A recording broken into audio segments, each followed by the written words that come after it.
It all starts in the middle of an intense battle. The soldiers shout to take down Road, calling the boy a monster for using forbidden arts. However, our MC appears flying on his shadow dragon. Farming aura, he introduces himself as the monster everyone is talking about. Next, he lands right in front of the enemy army, thinking about how everyone calls him a monster. But he knows they call him that for one simple reason. He is the only necromancer in the entire world. After that, a clash between an army of the undead and humans is about to begin.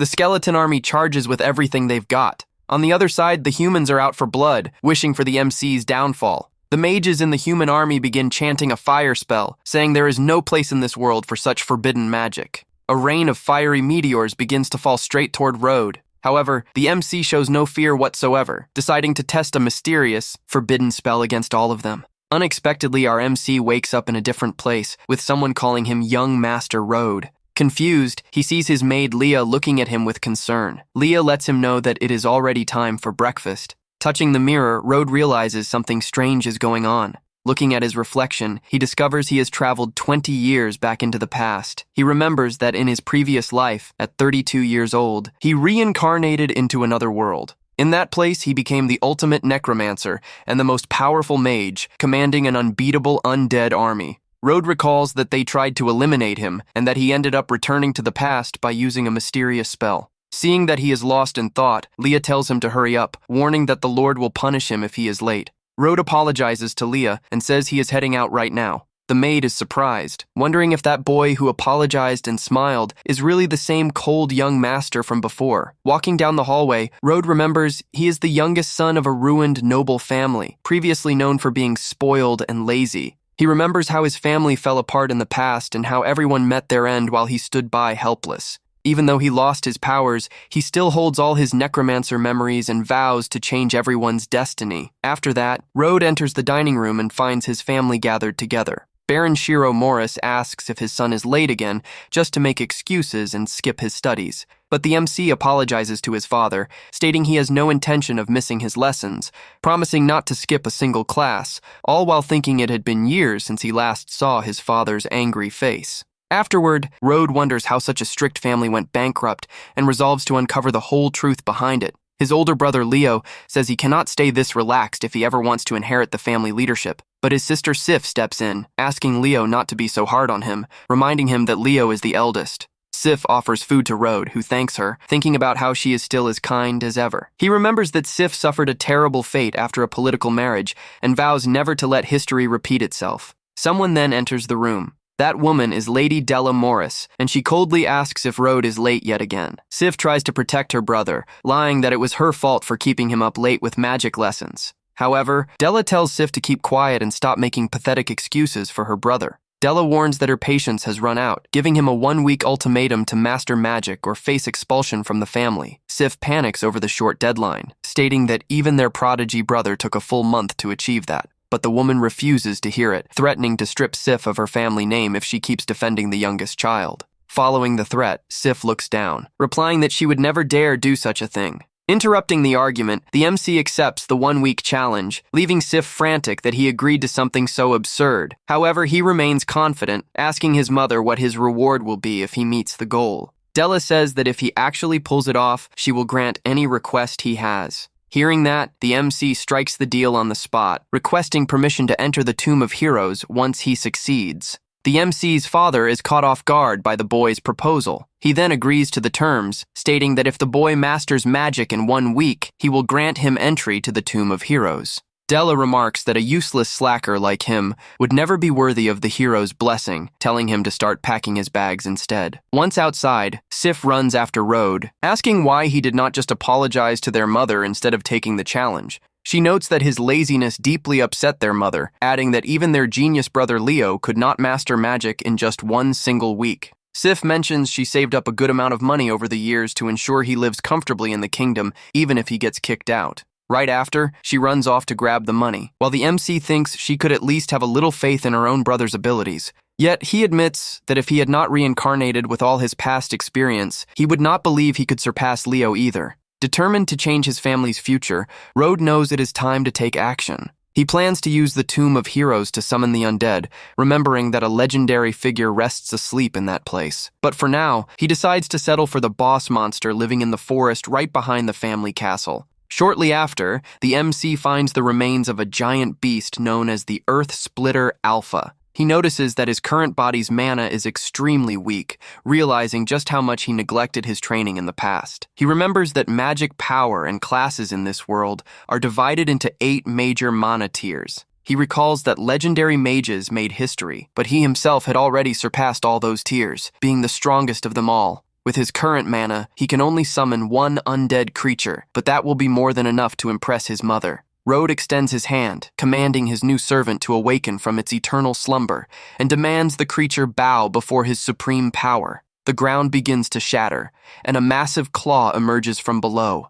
until finally, the beast breaks completely free. The monster slowly approaches Road, then kneels before the boy, swearing loyalty as his new servant. The MC inspects the creature with mana visible in his eyes. He discovers it is an undead beast possessing destructive fire and earth abilities. He explains that a necromancer can use his servant's abilities, which will be perfect to prove he has mastered magic. Next, he fires a spell toward a tree, easily blasting a hole right through the middle of the trunk. The monster praises its master's strength, while Road thinks that level of power is not bad at all. He recalls the creature, noticing that with his low mana pool, maintaining the summon drains almost all his energy. Still, the MC knows this power is more than enough to hush his demanding mother. After that, he recalls that the Tomb of Heroes is an ancient, sacred site where the powers of past warriors were sealed away. In that place, the souls of heroes welcome talented youth to grant them magic blessings, making access to the tomb everyone's dream. Road remembers his brother Leo earned a blessing and became a war hero, which made their mother despise Road even more.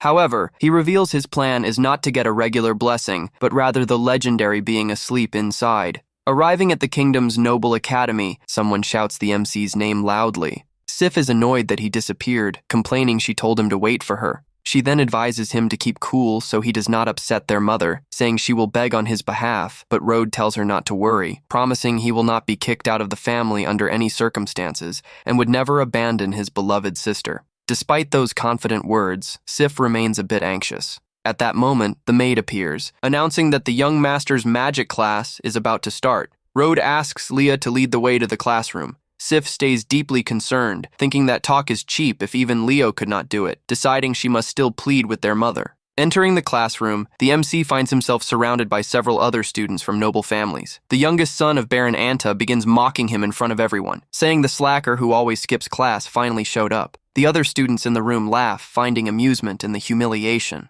However, the teacher cuts the mocking short, stating class has started and ordering Road to take his seat immediately. The MC recalls how he was humiliated every single day for lacking mana control, seeing that nothing has changed. He then bows to Professor Regu, wishing him a good morning and apologizing for being late. The teacher is surprised by the boy's manners, wondering if he really just apologized, since that is completely out of character for him. Road walks calmly to his desk under the suspicious glare of the arrogant boy who taunted him earlier. The smug kid huffs in frustration, thinking the MC is nothing but a big hypocrite. The teacher begins the lesson, explaining that mana is a mysterious force and magic is how they control it. He details that after mastering mana, students will specialize in classes like mages, healers, or assassins. The teacher adds that everyone starts as an apprentice and can climb the ranks all the way to grand mages. A curious female student raises her hand, asking the teacher about the legendary mage tier. He answers that those mages are living myths and symbols of their nations, representing the ultimate dream for any magic practitioner. The master laments that today they only exist in legends, revealing that the kingdom of Tatis has not produced a legendary mage in 700 years.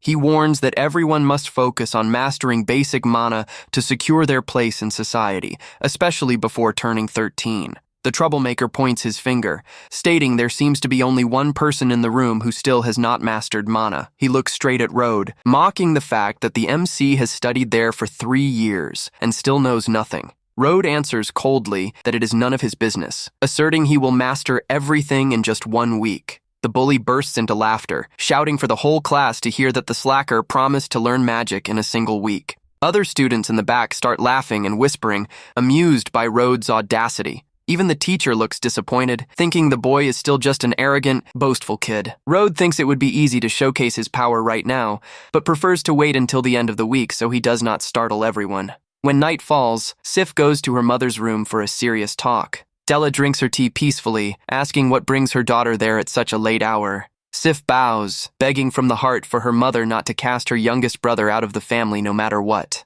Her mother slams her teacup on the table forcefully, asking angrily why she keeps standing up for that good-for-nothing. Della states that despite being broke, they still hold noble pride, reminding her that the other children learned magic very early on. She adds that Road is already 12 years old, and there is no room for a lazy slacker like him. Della points her finger sternly, warning that the matter is closed and there is nothing left to discuss. Sif keeps her head down, unsure of what to do to save her dear little brother from punishment. On the 7th day, everyone gathers in the courtyard, and the teacher announces he will conduct the official test to evaluate their progress. The master points to the castle windows, warning that their families are watching everything very closely. Sif and Della watch from the window, with her mother complaining that Road will only embarrass himself and tarnish the family name once again. Sif stares at the courtyard with a heavy heart, wondering if her brother can truly pull off a win. Road's rival celebrates excitedly, saying he was counting down the days to see the MC fail miserably. He steps forward arrogantly, declaring he will show the slacker what real magic looks like.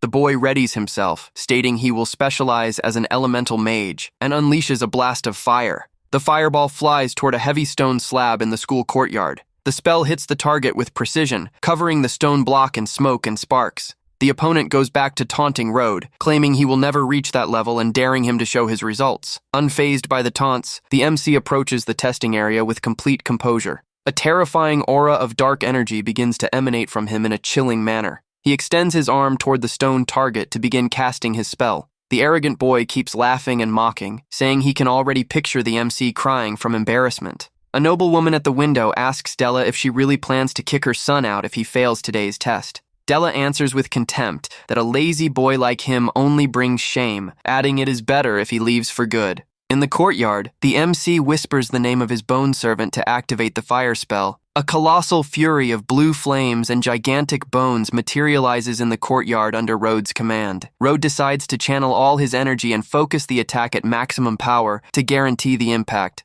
The taunting boy goes into complete shock seeing that ridiculous amount of magic power. An immense, powerful torrent of blue fire is launched violently against the stone target. The impact is so devastating that it completely obliterates the massive testing block, reducing it to dust. Sif watches from the window with her mouth open, celebrating joyfully that her brother actually pulled it off. The other students are in complete disbelief, saying it is impossible for the slacker to have done that. The experienced Professor Regu is stunned, thinking no simple apprentice could ever generate that much power. The smug boy stares at the MC, trembling with rage, unable to accept that the slacker is stronger than him. The noblewoman beside Della sarcastically remarks that the lazy boy does not seem so lazy after all. Sif points excitedly at the window, shouting for her mother to look at how Road truly passed the challenge. In the courtyard, the MC lets out a dismissive sigh and calmly dissipates the massive blue flame creature. Sif waves happily at her brother from the window, while Della observes everything with a quiet, thoughtful glare. Charlie Anta, the troublemaker, shouts in a rage, asking how that slacker was able to use fire magic.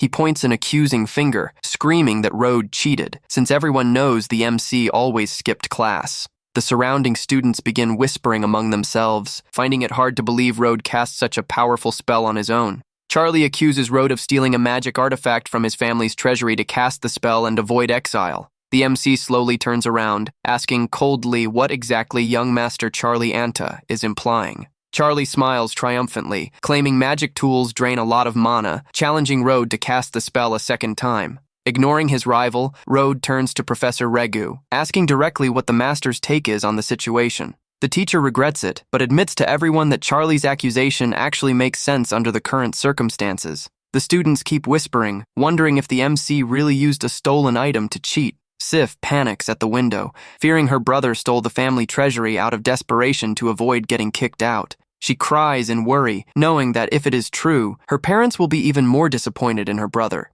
Desperate to save her younger brother from that serious accusation, she decides she must act right away. Sif runs down to the courtyard, pleading out loud for Professor Regu not to put all the blame on Road. She tries to lie to protect her brother, stating she was the one responsible for handing the magic artifact to him. But before she finishes speaking, the MC firmly grabs her arm to interrupt her. He gently asks Sif to let him handle the situation himself and take control of the whole argument. Road asks the teacher if casting the exact same powerful spell again would be proof enough that he used no artifact. The master confirms that if he can cast the fire magic repeatedly, he will prove his innocence once and for all. The MC calmly agrees and begins unleashing his magic energy in an even more overwhelming manner. The youths around begin sweating in fear, feeling that colossal magic pressure is way too intense for a beginner. With a simple command, Road launches another massive, devastating magic blast against the stone debris. Charlie steps back, sweating in terror, realizing the slacker truly was not using any item at all. The MC does not stop there, gathering even more power in his right hand to show who is boss. He glares at his arrogant rival with a cold look, leaving his opponent completely paralyzed with fear. The remaining stone blocks disintegrate entirely under the tremendous force of the boy's consecutive strikes. Unable to handle the immense pressure, the bully collapses onto the ground, utterly terrified by the scene. One of the students asks, trembling, if that imposing warrior before them is really the failure everyone used to know. Sif turns to her mother, asking if she will finally give up the idea of casting Road out of the family now. Della looks away, saying she accepts him only for now, as there will be no room for him if he goes back to being lazy. Professor Regu shouts for the whole courtyard to hear, officially declaring that Road used no cheating artifacts. The day comes to an end, and a beautiful sunset begins to cover the MC's family's luxurious castle. Later at the mansion, Sif and older brother Leo gather with Road to congratulate him on the big win. Road thanks them, and Leo mentions Sif has not stopped talking about the test for a single second, inviting them to eat together. The family gathers around the large dining table once again to enjoy their evening meal. The father congratulates Road, saying the teacher explained everything that happened and that he made the Morris family proud. He thanks his father and respectfully asks if the promise made earlier regarding the Tomb of Heroes still stands. The Baron confirms it does, letting him know the tomb opens in 1 month and promising to secure a spot for his son. Della warns that getting a spot was expensive, demanding Road secure a strong blessing to make up for the sacrifice. The father adds that the boy will now receive the same privileged treatment as his siblings, telling him to train hard. Road bows respectfully, thanking his father from the bottom of his heart for the recognition. Alone, he thinks to himself that the hero's blessing is useless to him, and that he will use necromancy to crown himself king inside the tomb. He recalls an unmarked grave belonging to a legendary warrior from the primordial era, planning to turn him into his next servant. But he knows the legendary warrior's soul is fading, and his current mana is still too low to summon him right now. He smiles confidently, knowing his father's new treatment will be the perfect chance to train and boost his power. After a month of intense training, Leah opens the bedroom door, announcing the Lord wishes to see the young master immediately.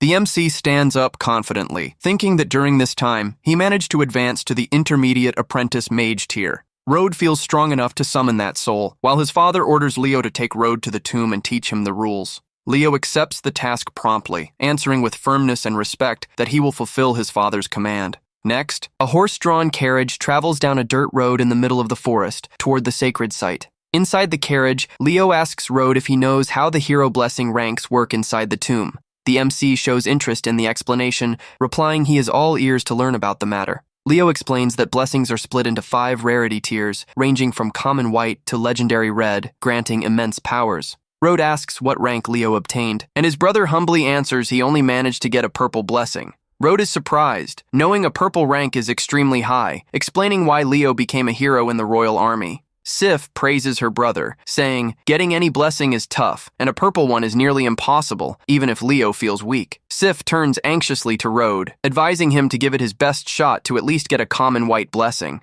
Road chuckles, telling her not to push him, thinking she would smack him if she knew he did not want a blessing at all. They finally reach the entrance of the Grand Tomb of Heroes, guarded by massive statues of armored warriors. The area is wrapped in a dark, cold, and foggy vibe, filled with ancient tombstones of great warriors. Leo warns that Road will have 3 hours inside to prove his worth while he and Sif wait outside. As Road walks into the dark tomb, Sif silently thinks she would be thrilled if he got the white blessing. Sif holds her pendant close to her chest, looking full of affection and concern for her little brother's well-being. The MC walks alone through the misty cemetery surrounded by tombs of the kingdom's legendary heroes. With a confident smirk, Road thinks he has finally taken the first step of his true plan. He remembers the advice to look for the most decorated tombs, as they belong to famous mages who grant rare blessings. However, the MC walks right past the large, fancy tombs without showing the slightest interest in them. He acknowledges his brother's advice was not bad, but knows the true legend is hidden under an ordinary, nameless grave. Rhodes stops in front of the ancient, worn-out tombstone, respectfully apologizing to the soul for disturbing its rest. He closes his eyes and begins casting his powerful necromancy magic to interact with the warrior's grave. With his eyes glowing with blue flames, the MC commands the ancient hero to wake up and bow before him. The soul's energy begins to violently resist the order, making the boy annoyed at the spirit's audacity. The MC asserts his supreme authority as king of the dead, declaring that every soul in this world belongs to him. An imposing figure of blue flames materializes before him, revealing itself as a legendary mystic swordsman from long ago. The MC glares at the massive phantom with a steady gaze, coldly ordering the legendary entity to take a knee. The legendary warrior spins his energy sword and bows respectfully, swearing allegiance and greeting his new master. The MC inspects the spectral entity up close, asking if the spirit still remembers its real name. The warrior admits he forgot his own name, humbly asking his master to grant him a new title. Rhodes sports a satisfied smile at the phantom's submission, stating that from this moment on, he will have a new name. The boy names the legendary, powerful spiritual swordsman Bone Crown. Suddenly, firm footsteps begin to echo down the stone corridor of the Tomb of Heroes. A group made up of an elderly man with glasses, a young lady with blue hair, and an armored knight walks through the cemetery. The old man states that Eleanor, being from the prestigious Ashblade family, will surely obtain at least a purple rank blessing. The knight advises young Eleanor to focus on the larger tombs to ensure she gets the absolute best power available. The young lady firmly agrees with her companion's instructions, moving forward with her search. Eleanor stops before a massive tomb decorated with an angel statue, recognizing it as the tomb of the legendary hero Illus. The girl admires the statue in awe, recalling that the hero was a formidable warrior who almost became a sage. Determined to gain the blessing of that great legend, the girl runs toward the sacred monument. But she stops abruptly as she feels a violent, terrifying shockwave of blue energy coming from nearby.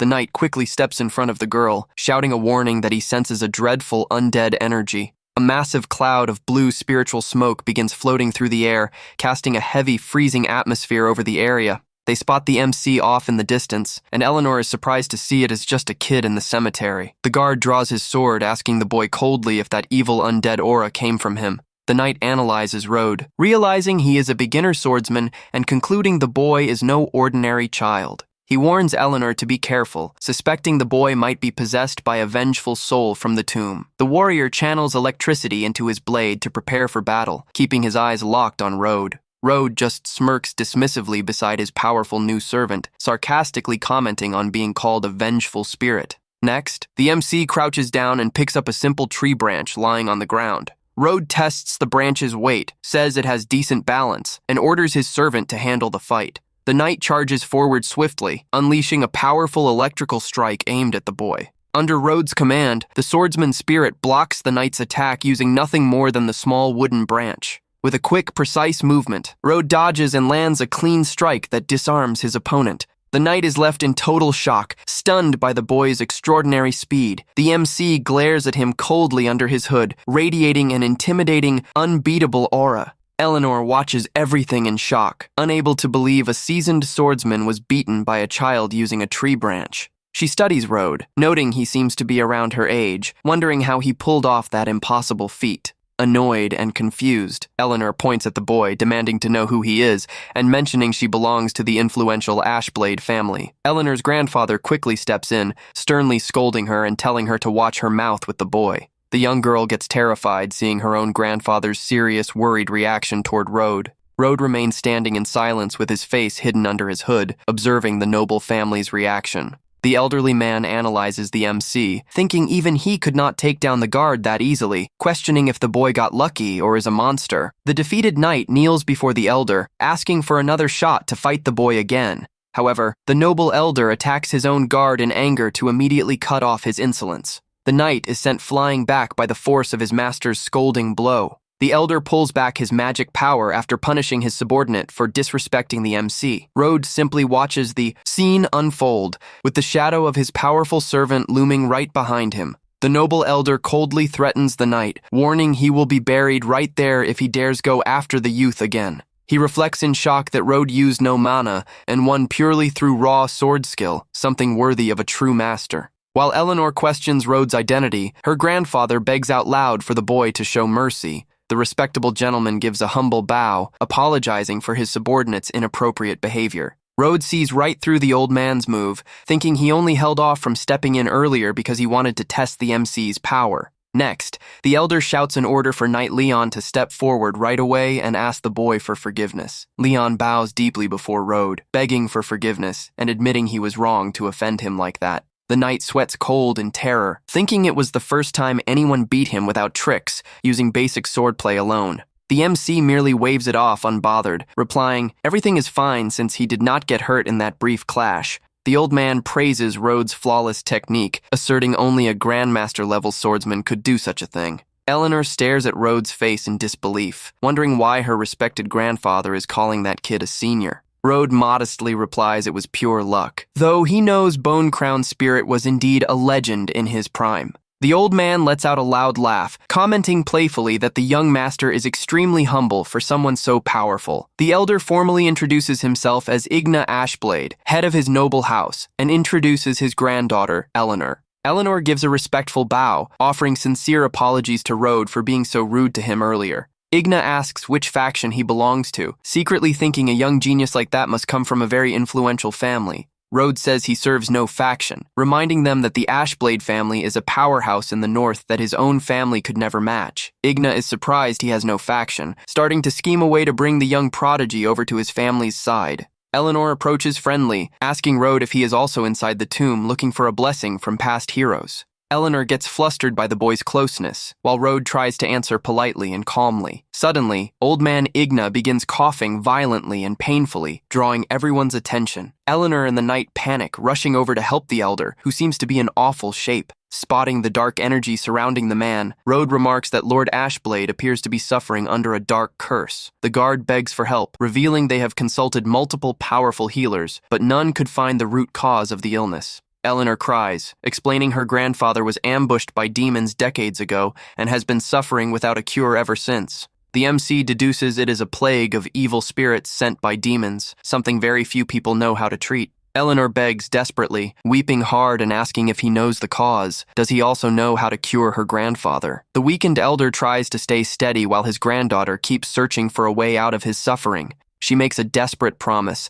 assuring him the influential Ashblade family will do anything Road asks if he saves her grandfather. Road considers the old man an admirable hero, happily concluding that for a seasoned necromancer, handling curses is child's play. Road comments calmly and confidently that curing the old man is no hard task for him. Eleanor and the knight break into massive smiles of relief, asking if he is truly serious. The MC confirms it, but explains that to cure the curse completely, he will need to prepare a few special items. Eleanor cries tears of pure joy, celebrating that her grandfather's awful sickness can finally be cured. Leon offers Road a communication device from their noble house, assuring they will supply everything he needs. The guard lets him know he will come pick him up personally once everything is ready, keeping line of contact open. Road takes the device, calmly agreeing to the plan they set up. Exiting the tomb, Road thinks the trip was worth it and that his power grew by summoning his servant, even if the spirit is weak. But the boy smiles with confidence, knowing that with his necromancer assistance, the servant will surely return to his peak. Suddenly, Sif comes running up worriedly toward her brother upon seeing him finally exit the Tomb of Heroes. She approaches excitedly, asking which heroic spirit granted the blessing and what rank it was. The boy breaks into a cold sweat, realizing he completely forgot to make up an excuse, since he cannot reveal his true gain.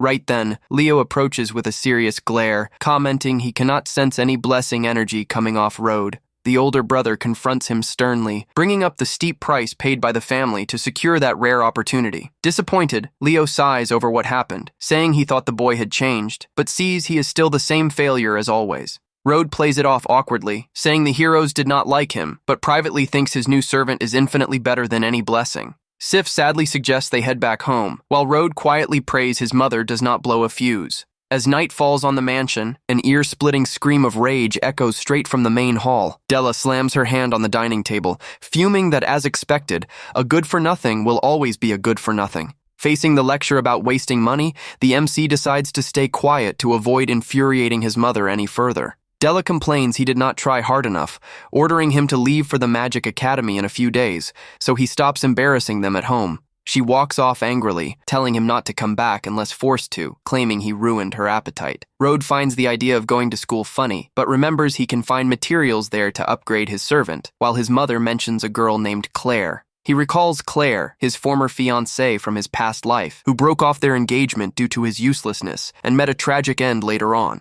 He remembers she is hard to deal with and realizes his mother is actually sending him to act as Claire's loyal servant to keep ties intact. But he decides it does not matter, as Claire's mother was always good to him in the past, promising that this time he will save the girl from her tragic fate. 3 days pass, and the MC arrives at the Magic Academy of the 7 Cities, located in the northern region of the kingdom. The institution was founded by 7 autonomous cities and houses prestigious students coming exclusively from top noble families. Rode thinks leaving home was a great move, as he can now train freely to regain all his immense power as the king of the dead. Suddenly, a stunning young lady with black hair draws everyone's attention as she walks across the courtyard, identified as the heiress of House Flora. Some students look at her starry-eyed, talking about her beauty, and lamenting the fact that she is already engaged to another noble. The MC quietly observes the courtyard bustle, waiting for the right moment to make his move at the school. Claire's advisor informs her that Rode was sent to accompany her,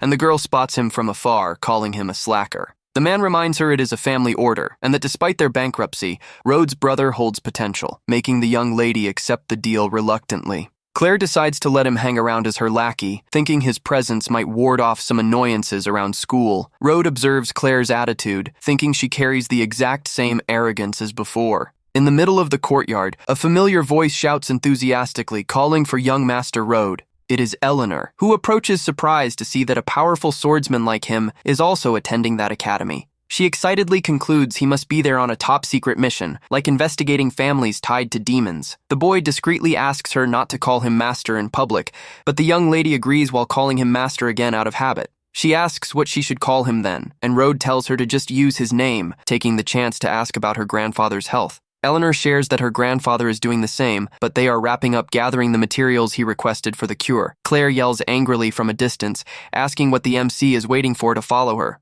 Rode replies he is coming and jogs over to her, leaving Eleanor confused as she watches the scene from afar. The blue-haired girl is bewildered, wondering who that sassy girl is who dares talk to her master like that. Claire complains about Rode's weakness, while other students whisper intriguingly, seeing the boy walking so close to the Flora heiress. An arrogant boy named Anderson Rune shows up in the courtyard, and students mention he hates anyone who tries getting close to Claire. Anderson puts on a fake, cheesy playboy smile upon spotting the heiress of House Flora in the middle of the school courtyard. He approaches dishonestly, asking why she did not let him know she arrived, saying he would have loved to escort her. Rode observes him, remembering Anderson loved to show off and humiliate him in his past life, concluding he is still the same idiot. Annoyed by his presence, Claire points her finger, demanding Anderson leave her alone once and for all. Anderson, with a dark, obsessive look, asks her not to be so cold, reminding her of his feelings for her. Running out of patience for the arrogant boy's advances, she yells with all her might for him to get lost.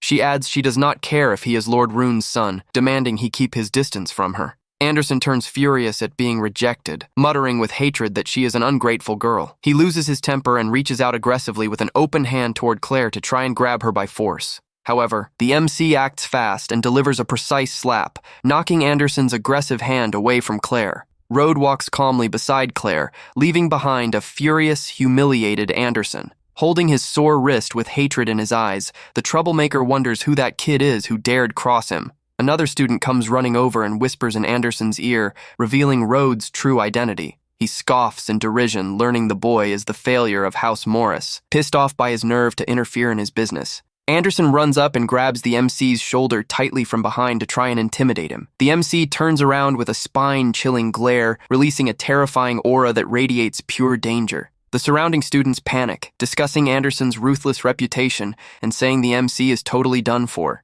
Showing zero fear, Rode coldly tells his rival to back off, reminding him Claire already told him to step down. Claire watches the MC in surprised confusion, wondering if that slacker is actually risking himself to defend her. Rode brushes the aggressor's hand off his shoulder with a quick, subtle move, ending the unwanted physical contact. Anderson shakes with rage, asking him who he thinks he is to ruin his fun, but senses the danger radiating off the boy. Under the hood, the MC's glowing blue eyes emit a deadly glare that freezes his opponent in fear. Anderson's henchmen quickly step in and pull him back, reminding him the courtyard is packed and House Flora's people are watching. Anderson backs off grudgingly under the watchful eyes of several students, muttering angrily that the kid just got lucky today. He walks away in a rush, but thinks, sweating in terror, that even though the kid is just a lackey, that cold glare sent a shiver down his spine. The group of noisy boys leaves the courtyard under Rhodes' calm, watchful gaze. Claire calls him an idiot, complaining that even her family avoids trouble with Lord Rune, claiming he put her in a jam. Rhodes asks if she did not want to stay away from him, and she fires back that he should worry about himself for pissing off Anderson. At that moment, a cheerful blonde girl comes running into the courtyard calling for Claire. Claire's serious face instantly brightens, and she smiles happily, recognizing her best friend Anna. Anna asks curiously who the boy with her is, and Claire introduces him coldly as the youngest son of the declining House Morris. Anna is shocked to learn he is the famous, useless young master, but Claire quickly tells her to keep her voice down. Claire complains her mother asked her to look after him, and that he only brings trouble, but Anna thinks it is hilarious she got a helper. Rhodes observes Anna, remembering that in his past life, she was a gold digger who helped turn Claire into a political pawn, deciding to keep an eye on her. Once in the classroom, Rhodes thinks the lessons are useless to him, but remembers the school vault holds a valuable item called the Tear of the Dead. He plans to steal that power crystal of ancient souls, knowing it will serve to dramatically boost Bone Crown's strength. Shortly after, the elderly teacher ends the theory class and dismisses all the students from the room. Anna stretches happily, celebrating the end of class and saying she really wants to go somewhere fun. She invites Claire out, but her friend acts maturely, reminding her they need to focus on their studies to become great mages. Anna pushes with fake buttering up, saying Claire is super talented and a small break to have fun will do no harm. Anderson suddenly pops into the conversation, enthusiastically agreeing with Anna's idea to head out. He invites them to a major reserved banquet at the Crystal Tavern to celebrate the first day of class, saying it would be an honor. Anna pretends to be surprised by the high cost of the place, but the rich kid scoffs at the money, while Rhodes just watches the chat from the back. Anna pressures Claire to take the offer, praising Anderson's generous offer to cover everything. She takes the chance to throw a petty jab, comparing the generous heir to certain useless people who are good for nothing. Facing so much pressure from her best friend, Claire gives in reluctantly, agreeing to go to the banquet. Anna celebrates excitedly, leading her friend toward the exit, while Rhodes follows them quietly right behind. Right then, Rhodes' communication device glows, and Leon's voice announces that all cure materials are finally set.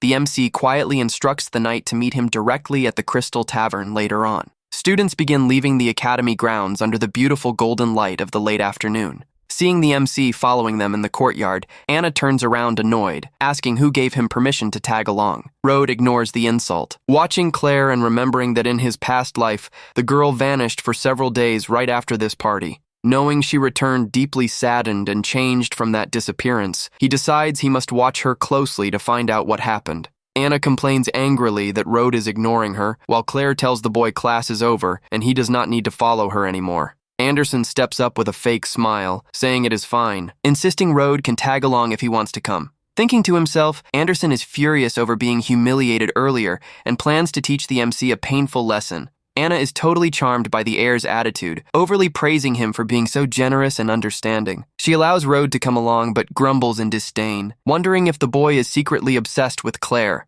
The group finally arrives at the luxurious Crystal Tavern under the reddish, late afternoon sky. The venue's large wooden doors swing open wide for the young noble's entry. Anderson yells for everyone in the tavern to enjoy the food on his tab, making people cheer his massive generosity. Rhodes begins surveying the area, noticing the presence of several rough, dangerous men drinking inside. Spotting a blood-stained sword sitting on one of the tables, the MC realizes right away those people are different. He notes the place is packed with actual mercenaries, the kind who risk their lives in deadly battles every day. Rhodes knows these men live for blood, booze, and women, quickly deducing that Claire's beauty must have caused the tragedy in his past life. Concerned, the MC grabs Claire's arm, saying it is getting late, and suggesting they head back soon so her mother does not worry. Before the girl can answer, Anna steps in roughly, slapping Rhodes' hand to make him let go of Claire's arm. Anna yells furiously that she is sick of him, complaining that following them was bad enough, but trying to take Claire away before the party starts is too much.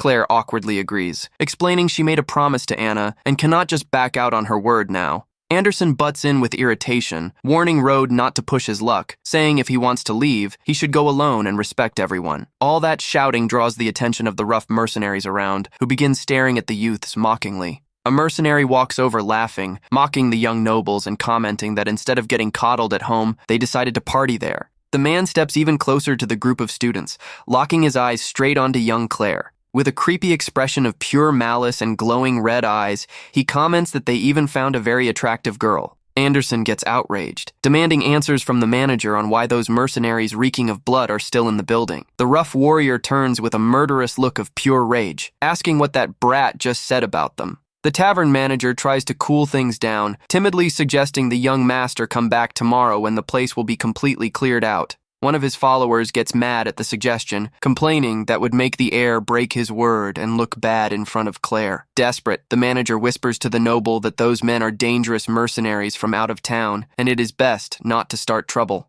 Showing no fear, Anderson arrogantly asks if a bunch of mediocre mercenaries would dare cross him, being the heir to the prestigious House Rune. One of the mercenaries slams the table, warning he does not care who he is, as they call the shots in the tavern today, telling the youths to get lost. Furious over the insult to his boss, one of Anderson's guards charges in, shouting that no one in the region has the nerve to challenge House Rune. A loud crash echoes through the tavern hall as physical conflict erupts between the two sides. Within seconds, Anderson's guard is effortlessly beaten and ends up brutally stomped on the floor by the mercenary. Anderson is completely stunned and speechless, seeing those men actually had the nerve to attack them right in front of his eyes. The mercenary pours a drink over the defeated opponent, asking if they happen to have some kind of desire to perish for challenging them. He further mocks that if they were out in the wild forest, that group of pampered nobles would have been gone a long time ago. Seeing all that mess unfold right in front of him, Road quietly watches it all, finding the situation quite interesting. Desperate, Anderson asks them to stop, suggesting a peaceful chat with the squad captain, warning they would not want to make an enemy out of a lord. The mercenary laughs out loud, mocking that the kid has zero authority to speak with Captain Kent of the Blood Mercenaries. The feared squad leader, Captain Kent, appears sitting calmly in the shadows, holding a mug of booze with his massive sword on his back. Hearing Kent's name, Anderson turns pale with terror, remembering they are ruthless killers who take out nobles for cash. Kent gives a dark smirk, recognizing Lord Rune's youngest son, coldly warning that the arrogant kid's life is worth absolutely nothing. The other nobles tagging along collapse to the floor, trembling in terror, realizing what kind of monsters they just got involved with. Completely terrified, Anna grabs Claire by the shoulders, crying that they are totally finished for messing with the wrong people. The mercenaries burst into laughter, mocking the young noble's cowardice, getting a kick out of their panic just from hearing the group's name. Anderson breaks into a cold sweat, knowing he cannot embarrass himself there, especially in front of Claire, afraid of ruining his reputation forever. Swallowing his pride, he bows and apologizes for the attack, begging to settle things peacefully out of respect for the House Rune name. Kent smirks, commenting Lord Rune actually holds a solid reputation lately, saying he would even be down to do him a favor. Hearing this, Anderson's friends sigh in relief, praising the heir for saving them from that awful danger. However, Kent switches his tone, demanding the two girls dance for them and drink with his men for the group to be spared from punishment. To make matters worse, Kent demands Anderson himself extend the dance invite to the young ladies, using all the supposed weight of his family name. The other mercenaries laugh out loud and celebrate, eager for the rare chance to watch noble ladies dance exclusively for them. Claire is disgusted by the offer, placing her hand on her chest, while Road keeps his expression totally composed.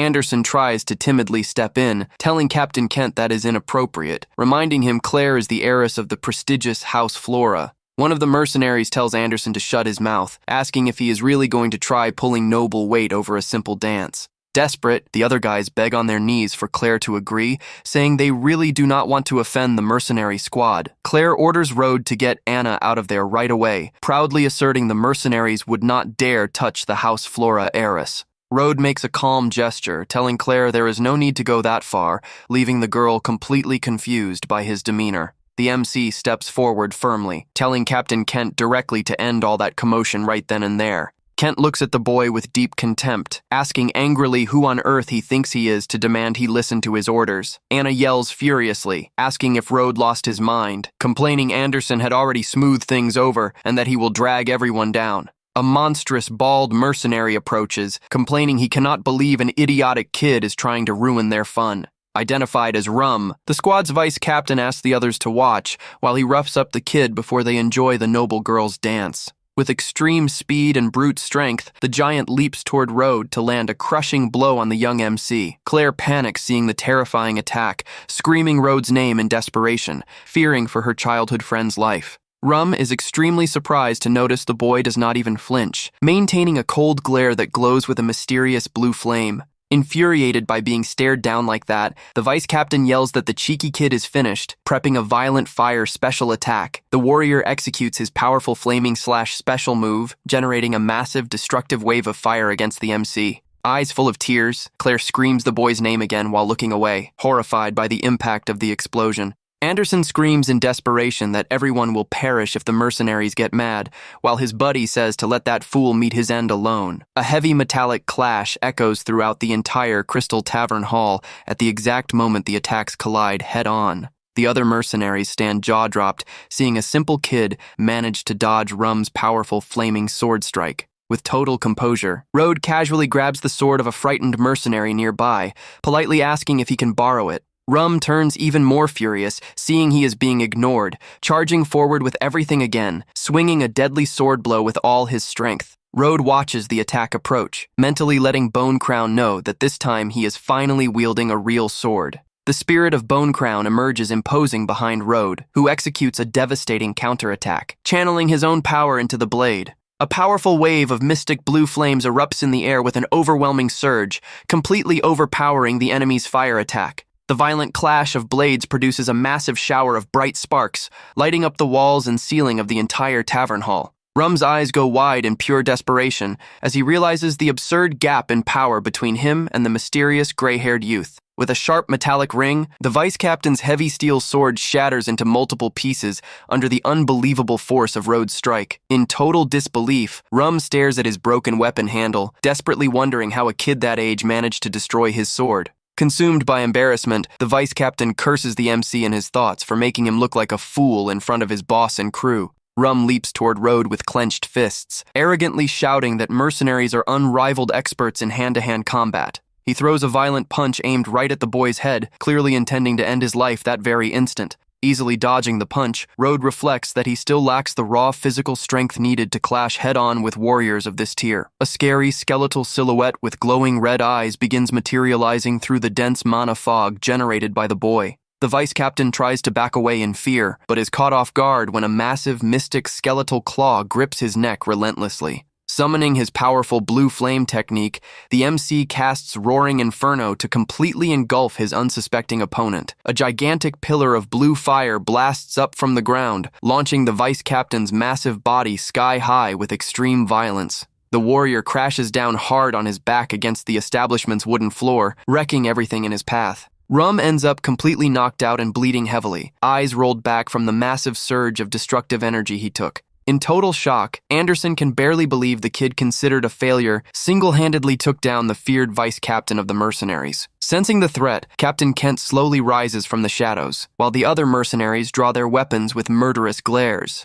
Kent coldly warns that those who attack his squad get their flesh sliced piece by piece and fed as a feast to wild beasts right before their eyes. The other nobles fall into total panic, grumbling that Rode's temporary win only served to thoroughly enrage the squad of ruthless killers. The cowardly boys suggest taking advantage of Rode, drawing all the attention to run away quickly, claiming everything is entirely the MC's fault. Anna insistently pulls Claire by the arm, telling her to get out of there, scolding her friend for still worrying about a stubborn boy who chose to stay. Rode watches Claire get dragged toward the exit, thinking with relief that without her around to watch him, his actions will be infinitely simpler to execute. Kent gives a sadistic smirk, warning the boy he won't eliminate him, but rather make him suffer all night long before demanding a massive ransom from House Morris. With a deadly glare, Rode coldly plans to wipe out everyone inside, thinking Captain Kent would make a reasonably useful undead servant for his army. As the MC wonders to himself how much Kent's life is worth, heavy, firm footsteps of a mysterious newcomer echo through the tavern. Surprised by the sudden interruption, Kent turns enraged toward the entrance, shouting to know who the bold intruder is who wishes to meet his end. The man who just walked in is Knight Leon, stepping through the tavern hall with complete elegance and authority. Kent stands completely shocked and horrified, recognizing the warrior, asking trembling what Lord Leon is doing there. Ignoring Kent, Leon approaches Road with extreme respect, asking with concern if those men managed to hurt him. He chuckles at himself, commenting it is impossible for them to lay a finger on the MC, reminding that not even he would last a single blow against Road. Kent gets extremely confused and horrified, wondering why the legendary Lord Leon treats a mere kid with so much respect and calls him master. Leon turns furious, demanding to know who gave Kent authorization to threaten Road, revealing he is an honored guest of the powerful House Ashblade. Kent realizes he is completely finished, as House Ashblade rules the North with an iron fist, and a single mistake against them could wipe out his entire squad today. Without hesitation, the captain drops to his knees before Road, begging for mercy and asking forgiveness for his unbelievable nerve and blindness. The other mercenaries stand completely dumbfounded, seeing their proud captain lower himself and beg for leniency from that youth. Kent offers the official symbol of the Blood Mercenaries as a peace offering, humbly asking Master Road to accept his apology. He declares total loyalty from then on, promising his group of mercenaries will be entirely under Road's orders and commands. Road reflects that having Bone Crown by his side, a living and loyal mercenary group is far more useful to him than a pile of corpses. The MC picks up the medallion and decides to spare their lives for now, taking into account only Knight Leon's intervention. However, even deciding to spare them, Road coldly thinks an exemplary punishment is still extremely necessary for the captain. A chilly, mystic wind suddenly blows through the place, making Kent feel a terrible shiver of pure fear spread throughout his body. Blue flames begin dancing silently around the captain, who remains frozen before the MC's dreadful presence. The scary bone spirit emerges from the shadows and strikes the mercenary's soul with sharp claws, breaking his resistance in an instant. Kent screams in excruciating pain as an invisible force drains his vital energy, leaving him on the verge of collapse on the tavern floor. Road calls Leon for them to leave, completely ignoring Kent's agonizing cries as he still begs on his knees not to be eliminated. One of his henchmen runs to help Kent, letting his captain know the mysterious kid, and the knight finally left the venue. Still shaking and exhausted, Kent whispers, relieved that they were lucky not to enrage the kid any further, as otherwise the squad would have been wiped out today. Leon guides the MC into a fast carriage, letting him know Lord Igna Ashblade is already eagerly awaiting his arrival at the mansion. Shortly after, they arrive at the massive, imposing estate of the wealthy Ashblade family, located atop the city hill. Upon stepping into the mansion's luxurious quarters, Road finds Eleanor and her grandfather Igna patiently waiting for the start of the healing treatment. Eleanor breaks into a beautiful, relieved smile upon seeing the MC enter, joyfully celebrating that the master has finally arrived to help them. She presents a silver tray containing various rare mystic materials, asking if that will be enough for the purification ritual. Eleanor explains those magic items are extremely rare in the kingdom, having required a massive effort from her family to gather them. The MC answers coldly that it will be enough and extends his hand, channeling his blue mana over the tray of materials. Sitting in his armchair, old Igna begins sweating nervously, seeing the mysterious blue flame emanate from the magic ingredients before him. With a serious and resolute expression, Road firmly commands everyone in the room to step back so he can begin the healing process. Road's gaze becomes intensely focused as spiritual energy begins flowing powerfully around his young body. Suddenly, a scary purple spectral skull with glowing red eyes emerges from Igna's body, revealing the terrible demonic curse. Showing zero hesitation, Road extends his hand wrapped in blue flames to capture the evil entity trying to escape. Utilizing his advanced necromancy, the MC binds the spectral monster with chains of spiritual energy, neutralizing its movements. With an unrelenting look of pure determination,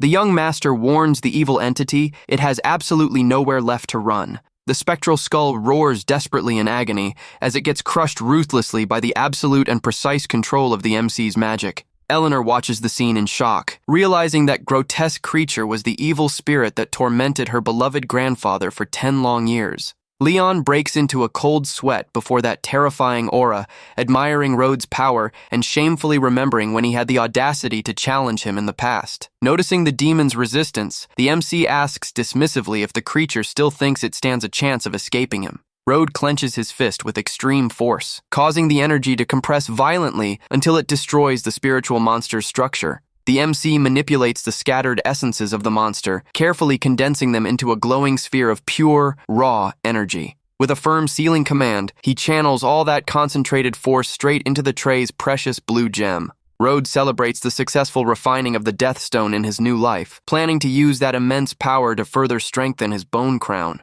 Leon exclaims, impressed that the spirit that tortured the patriarch for over a decade was extracted with total ease by the MC. Eleanor runs worriedly over to her grandfather, asking affectionately how the old man is feeling after the ritual's completion. In a serious tone, Rode tells Eleanor to step away from the elder for now, leaving the young heiress quite surprised and confused. Suddenly, Igna's eyes go wide and he lets out an ear-splitting yell, releasing a massive wave of built-up energy throughout his whole body. Eleanor backs away, startled by her grandfather's sudden shout, anxiously wondering what is really happening to his body now. Rode calmly explains the monster was draining his vital energy, but now that it has been removed, the elder's full strength will begin to recover. Indeed, the powerful patriarch stands up imposing, wrapped in an overwhelming golden aura, signaling the triumphant return of his true power. Igna looks surprised at his own hands, celebrating that he regained his power, in addition to reaching peak intermediate archmage level. He lets out a laugh of pure joy, commenting he never imagined that at his age he would still have the chance to become an advanced archmage.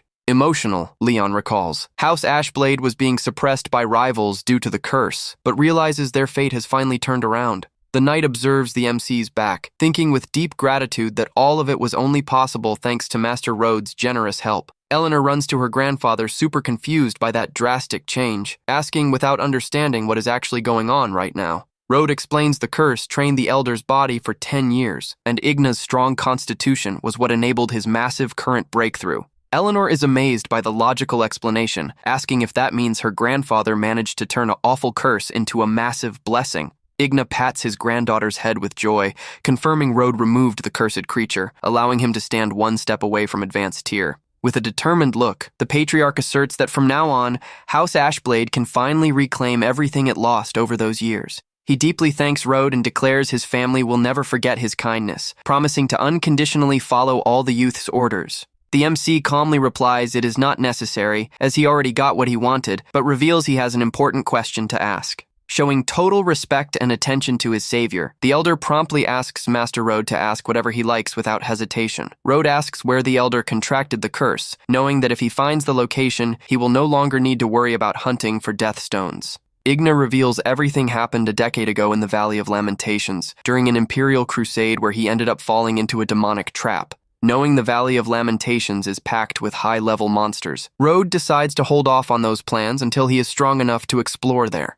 The scene switches to the royal carriage traveling down the road, while Leon politely calls the young master's attention from inside the vehicle. The knight lets him know the new residence he requested is completely finished and sits very close to the Magic Academy of the Seven Cities. The MC steps down from the vehicle calmly to finally check out the new spot that will serve as his base of operations in the region. Standing before him is a massive, luxurious estate, featuring incredible architecture worthy of top-tier royalty. Rode feels slightly awkward, muttering to himself that he had only asked for a simple place to crash, not a mansion of that scale. Back at the main mansion, the sound of old Igna's cheerful laughter echoes happily down the massive corridors of the Ashblade family castle. Eleanor fondly comments her grandfather hasn't stopped laughing for a long time, reminding him Master Rode left their house hours ago. The grandfather apologizes, saying Rode is the most mysterious and strong person he has ever met, advising Eleanor to build a solid bond with the youth. Eleanor gets slightly embarrassed by her grandfather's advice, answering in a low voice, timidly confirming she already knows what she needs to do. Igna assumes a very serious expression, asserting now it's time to settle scores with Rustblade, suspecting he set up the curse in the past. Meanwhile, the scene cuts to House Flora's luxurious, imposing estate, wrapped in the quiet darkness of the night that just fell. Upon stepping into her lavish home, Claire is promptly met by her mother, who questions her in a stern tone about why she arrived so late. She asks directly if the young lady met with the boy from House Morris and if they managed to get along well during the day. Claire looks away a bit flustered, answering her mother briefly and timidly, confirming only that they did indeed meet up. Her mother asks her not to treat him poorly like the others do, and Claire reassures her mother, promising she will try to get along with the youth from now on. Claire looks at her surroundings, thinking to herself that maybe Rode isn't that useless, untalented youth everyone makes him out to be. In his lavish new room at the mansion near the academy, the MC quietly prepares in the middle of the dark night for his next ritual. Holding the gleaming death stone firmly in his hands, the young necromancer decides the exact moment has finally come to upgrade his technique. With resolve in his voice, Rode summons his faithful spirit servant, Bone Crown, by name, who immediately begins responding to the call. The powerful spectral servant materializes kneeling amid scary blue flames, answering his master's command with total loyalty. Road knows Bone Crown decayed over time, but with his flawless swordplay, he won't be at a disadvantage against anyone below Advanced Archmage. The MC raises the glowing blue magic gem into the air to begin transferring spiritual energy directly to his loyal warrior. With authority in his voice, Road commands his spectral servant to accept that valuable energy offering to kick off his mystic evolution. The bright blue gem suddenly shatters in midair, unleashing an overwhelming stream of tiny fragments of pure energy. Spiritual power begins floating around the hall in beautiful, glowing spirals of light, completely wrapping around the two individuals in the room. A scary, shadowy silhouette with glowing eyes emerges from the fog, voraciously absorbing all that energy released into the air. A loud crackle of blue static energy echoes through the room, signaling the flawless completion of the soul fusion and absorption process. Road stands in the middle of the hall, completely wrapped in a powerful, glowing aura of pure, light blue mystic electricity. The boy realizes with surprise that his spectral servant's massive evolution ended up channeling energy into him as well, forcing a breakthrough in his power. Looking at his hands wrapped in blue flames, the MC joyfully celebrates reaching the maximum level of Apprentice Archmage. Road notes with satisfaction that his warrior evolved significantly, but thinks he still needs to act with extreme caution and keep a low profile in public. The next day, normal activities resume inside the Magic Academy of the Seven Cities, with several students walking through the hallways. Spotting her best friend's distraction in the corridors, Anna asks her with curiosity what she is looking for so intently. Claire comments worriedly that Road hasn't arrived, and Anna scoffs, saying coldly that the mercenaries probably already fed him to the beasts. Claire sharply scolds her friend, eyes glowing purple, reminding her that the MC chose to stay behind to protect them. Anna tries to calm Claire down, saying she is just telling the truth, reminding her those men were the feared blood mercenaries. Anderson walks down the stairs infuriated that Road stole his attention, while his lackey comments the MC brought that upon himself. However, turning around, Anderson gets a massive shock seeing Road casually walking past him, heading up the academy stairs. Anderson panics seeing him alive and uninjured, thinking he should be mutilated or severely hurt after last night. Claire runs up to Road deeply relieved, saying her mother was worried, while he just smiles, letting her know the mercenaries won't bother them anymore. Anderson and Anna stand jaw-dropped, wondering how he is untouched, and what exactly went down at the tavern after they bolted.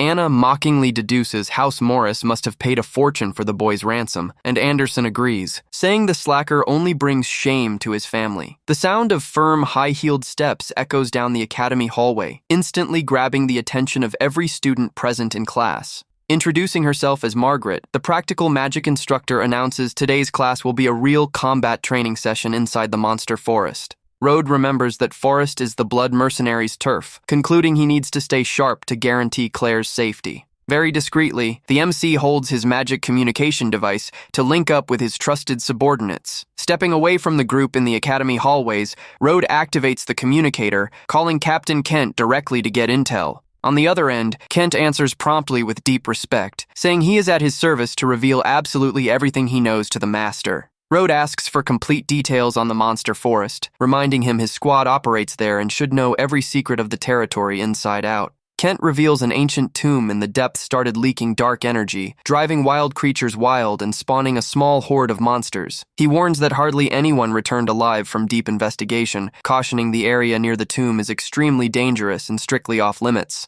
Kent assures common creatures pose no threat to the boy, offering helpfully for his men to guide Road through the mystic forest. Coldly, the young master declines the offer of assistance, saying that information is more than enough for his plans. He reflects that while the place is lethal danger for ordinary students, for his necromancer skills, that tomb is a rare opportunity. The elite academy students begin boarding the wooden carriages in an organized fashion, set to transport them to the training grounds. From atop the carriage, Anna points excitedly at the trip's scenic natural view, while Claire watches her with a friendly, peaceful smile. In another cabin, Anderson's accomplice quietly whispers to the noble, asking if they still plan to move against Road as planned. Anderson says his true target is Claire, but warns, irritated, that if the boy tries to interfere again, he will face severe consequences. The group finally reaches the outer edges of the monster forest, stepping off the vehicles into a large clearing before the dense trees. Margaret delivers a speech praising their talent, letting them know that after so much theory, the exact time has come to put their strength to practical test.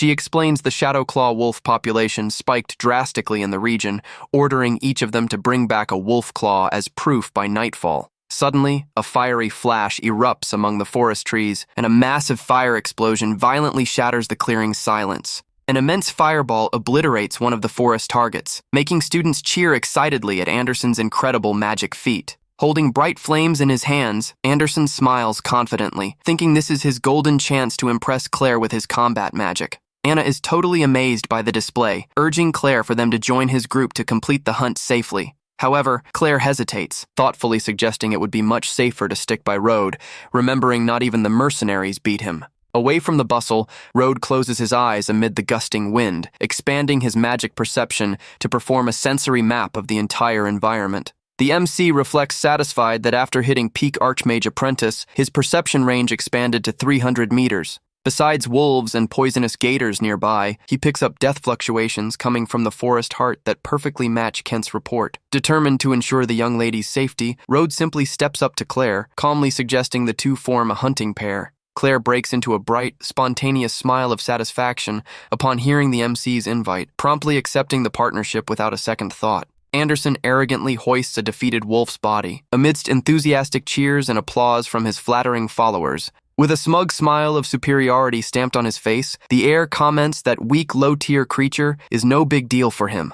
Anna pulls Claire's arm, running toward the noble, insisting his strength proves they should join the rich kid's squad right away. Waving happily from afar, Anna shouts to the guy, directly asking if she and Claire can join his hunting squad today. Anderson sports a massive smile of extreme satisfaction, promptly agreeing, promising he will personally handle both young ladies' safety on the hunt.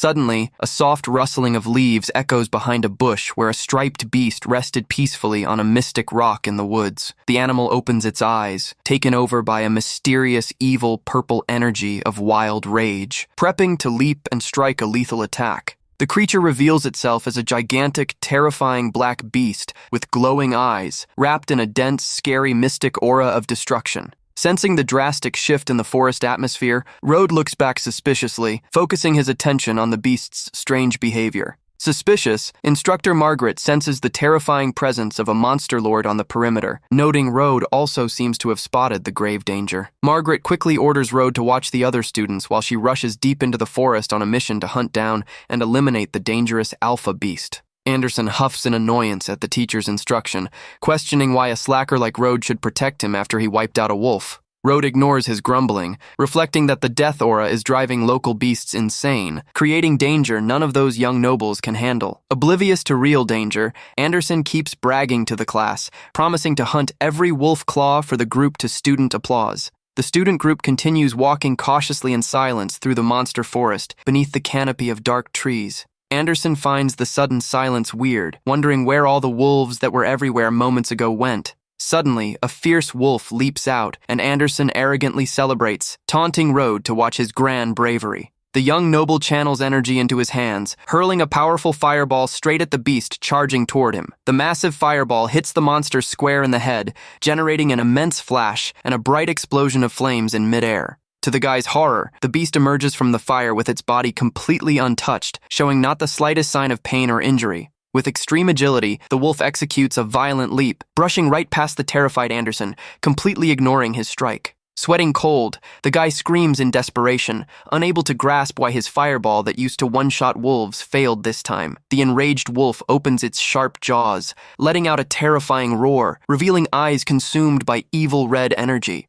As Anderson cowers in fear to protect himself, the MC Road silently appears in the background, casting his roaring inferno. The beast's eyes reflect the glare of intense blue flames, suddenly appearing in the air, instantly quenching all the monster's rage. Anderson stands completely jaw-dropped, seeing Road with his mystic blue flames, unable to believe his rival's absurd power. The monster drops defeated and lifeless onto the forest floor, its body still emitting smoke and traces of Road's spiritual energy. Claire is blown away seeing Road beat in a single blow the wolf Anderson was totally unable to hurt or stop. Anna realizes, sweating in terror, that Road survived the mercenaries thanks to his own strength, unable to accept the slacker holds so much power. Noticing there are too many beasts in the area and he can't fight them all at once, Road plans to summon his giant earth splitter. The MC runs off alone toward the forest's dangerous area, while Claire screams in desperation, begging him to come back immediately. Heading deep into dense woods, Road is quickly surrounded by dozens of glaring, furious wolves locking onto him with killer instinct.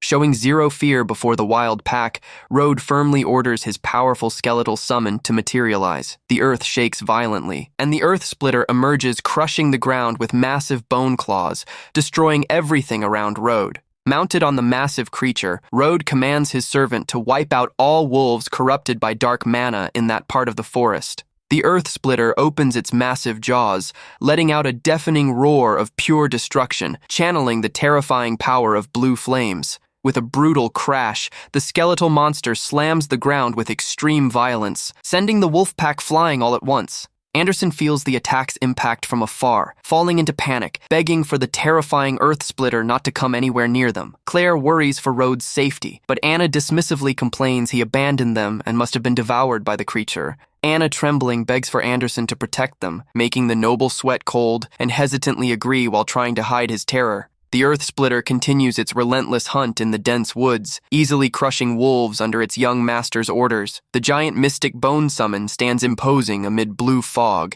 having easily wiped out all wild threats in the area. Road spots a few wolves not under the dark fog's influence, calmly ordering his servant to spare them and let them flee. The colossal bone monster obeys, standing still in the clearing while frightened animals run toward the safe part of the forest. A rustling of moving leaves and bushes suddenly breaks the dense woods silence mysteriously nearby. On the other side, Anna holds her head in utter terror, screaming, asking if the terrifying giant creature really came toward them. Seeing it's just regular wolves running in panic and not the giant monster, the young lady sighs in massive relief, celebrating dodging the worst. Anderson instantly regains his confident stance, heroically promising he will handle Claire and Anna's safety against regular wolves. Meanwhile, in the heart of the dense mystic woods, Instructor Margaret concentrates an immense amount of magic energy into her battle staff. With an extremely focused glare and eyes glowing golden, she locks onto the colossal monster, prepping her most destructive magic strike. She executes her powerful celestial fire spell, projecting an immense blazing pillar of destructive light and heat straight skyward. Margaret celebrates the destructive attack's success, seeing the powerful monster lord end up completely charred and reduced to ashes on the ground. However, she notices the beast had dark mana in its body, worriedly concluding something terrible is going horribly wrong deep in the woods. Suddenly, her eyes go wide, seized by dreadful shock as she senses a new, terrifying spiritual presence emerging nearby. The steady sound of approaching hooves frightens the teacher, revealing a bizarre mounted silhouette wrapped in dense, light blue mystic flames. The phantom horse steps on muddy ground, leaving glowing blue energy tracks, confirming the dreadful threat finally revealed itself. It is the legendary Undead Knight, appearing imposing mounted on his skeletal steed as the true source of all dark fog. Margaret realizes in shock the terrifying creature is a spectral knight revived straight from an ancient mystic tomb in the depths. She notes his power is absurd, and his intermediate archmage aura is responsible for driving all local beasts insane. Even being outmatched in power, Margaret knows if she retreats, all students will perish, deciding to risk everything to stop the creature right there. Without hesitating, she channels all her remaining mana at once, concentrating a colossal amount of extreme heat at her staff's tip. With a desperate cry of resolve, the instructor executes her supreme celestial fire meteor technique for her final strike. A giant pillar of destructive fire descends from the heavens like a blazing meteor, ripping through the air and lighting up the entire forest insanely. The massive, extreme heat attack lands with devastating precision right on the dangerous undead knight's head, triggering a massive explosion. A colossal explosion of reddish flames completely swallows the enemy, illuminating the forest with overwhelming intensity. Still panting and exhausted from mystic effort, Margaret sports a hopeful smile, wondering if she finally managed to beat the beast. Suddenly, the undead knight emerges unscathed from the fire, launching a fast, brutal slash that hurls the teacher far away. Road watches the spectral knight from afar in the shadows, while the injured instructor crashes heavily onto the damp forest floor. The MC praises the earth splitter for great work in the forest, calmly ordering the giant bone summoned to return. Right after, Road senses an absurd fluctuation of dark mana, focusing entirely on the terrifying spiritual presence radiating from the enemy. Looking toward the light blue flames, the young master seriously realizes the real opponent is finally coming his way. The monster points its spear at the MC, who easily concludes it's an elite warrior awakened by dark fog. With an extremely imposing dark look, Road claims to be the monarch of the dead, warning the opponent he should be on his knees. Ignoring the warning, the spectral knight charges mounted on his beast, launching a swift attack with his heavy spear at the boy. The underworld mystic warrior emanates a dreadful, crushing bluish aura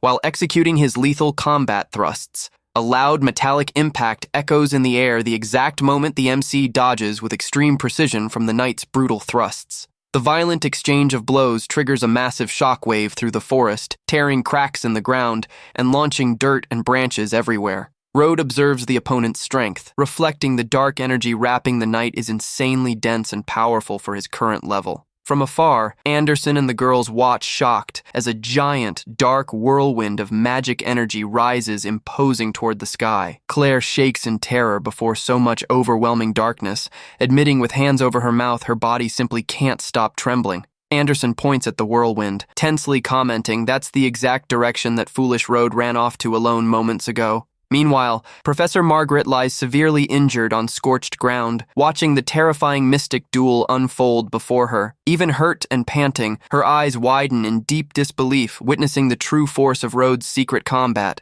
Margaret tries to push herself up with extreme effort, knowing students are in that direction, and she must stop the monster at all costs. In the ruined clearing, the young necromancer stands still and calm before the undead knight still mounted on his mystic steed. Road accurately deduces the dark fog stripped the opponent's sanity, leaving only primitive instinct to hunt strong prey to evolve. Looking with contempt at the spectral opponent, the young master calls him pathetic, coldly warning he will put a final end to his suffering. The undead knight quickly prepares to unleash a new, crushing physical strike with his heavy mystic spear at the boy. The spectral creature stammers with difficulty amid blue mystic fog, recognizing the spiritual royalty aura radiating from the MC. The warrior roars he will never bow to his will, violently executing his powerful military charge special ability. With overwhelming speed, the knight charges forward, generating a massive cloud of dust and wind, aiming straight for the young MC's chest. Road calmly raises fingers wrapped in blue flames, aware his current physical power level still prevents clashing head-on with the charge.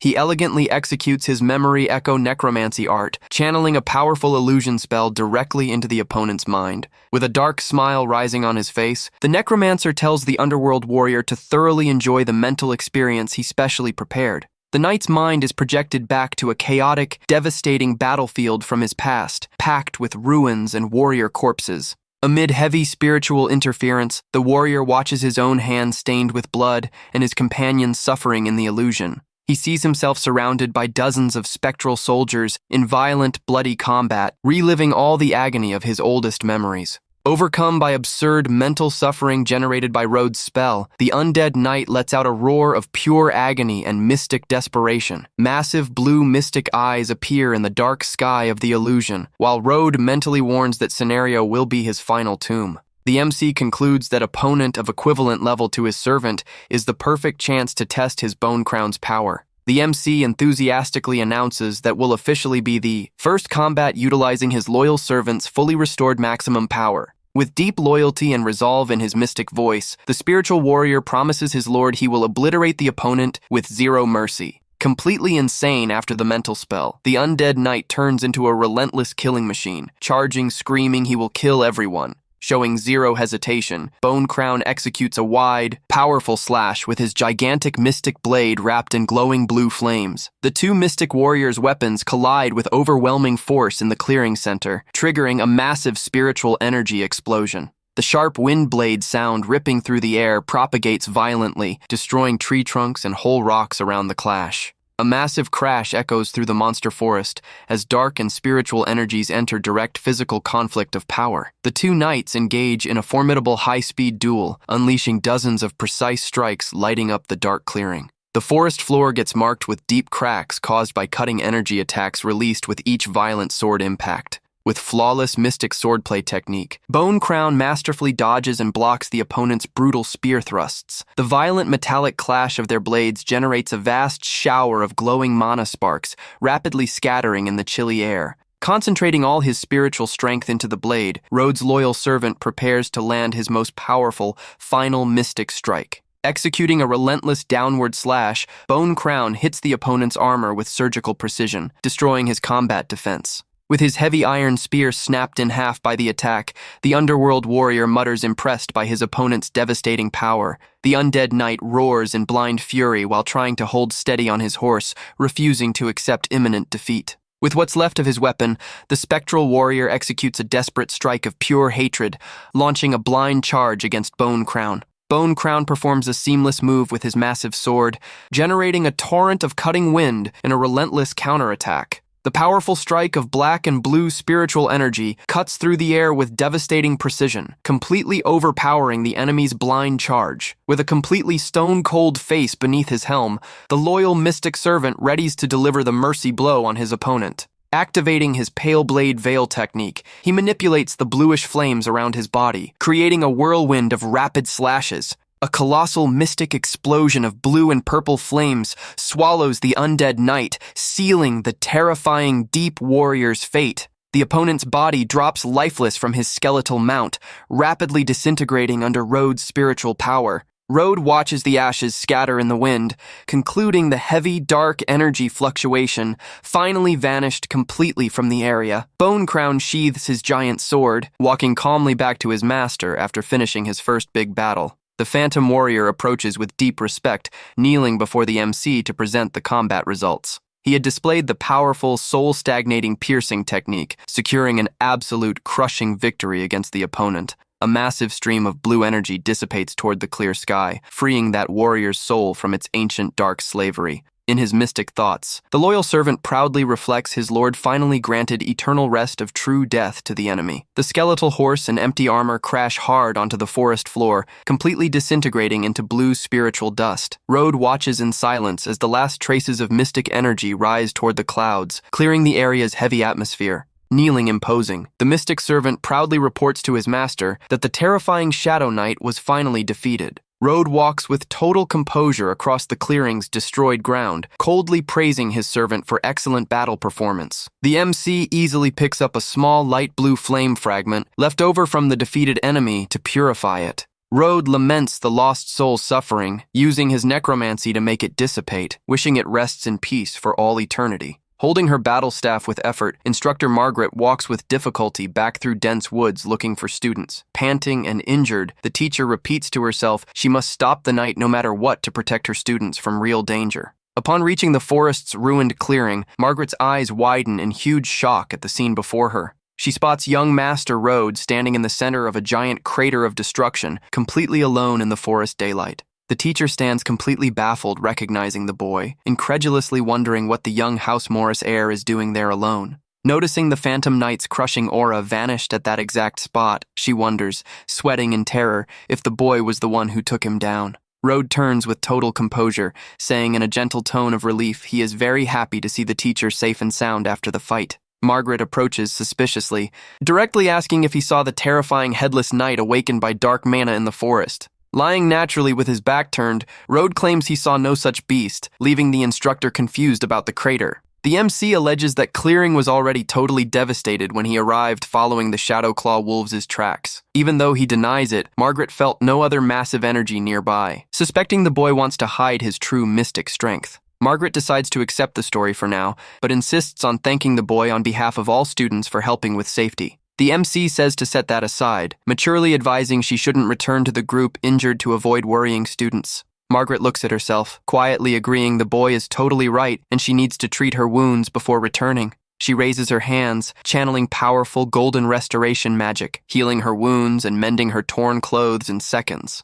Fully recovered with a pleasant smile on her face, the teacher looks back to speak with Road, but gets caught off guard by surprise. Margaret stands completely confused, noticing the MC vanished without a trace, wondering where he could have gone. Discreetly following dark mana traces through dark woods, Road plans to locate the exact ancient mystic tomb position described by Kent. Pushing into the depths, he notes impressed that dark mana fog becomes infinitely denser and heavier. The young necromancer finally locates the dark entrance of an ancient ruined cave where the awakened undead knight came from. Inside the dark, mystic stone ruin, a giant whirlwind of purple and black flames floats menacingly before the boy. Showing zero hesitation, Rode steps into the room surrounded by purple mystic flames covering old stone walls of that ancient build. The MC sports a subtle smile of satisfaction, realizing he finally found the big goal he sought in the forest. Revealed before him is a giant, glowing blue mystic circle drawn on stone ground, confirming every single one of his suspicions.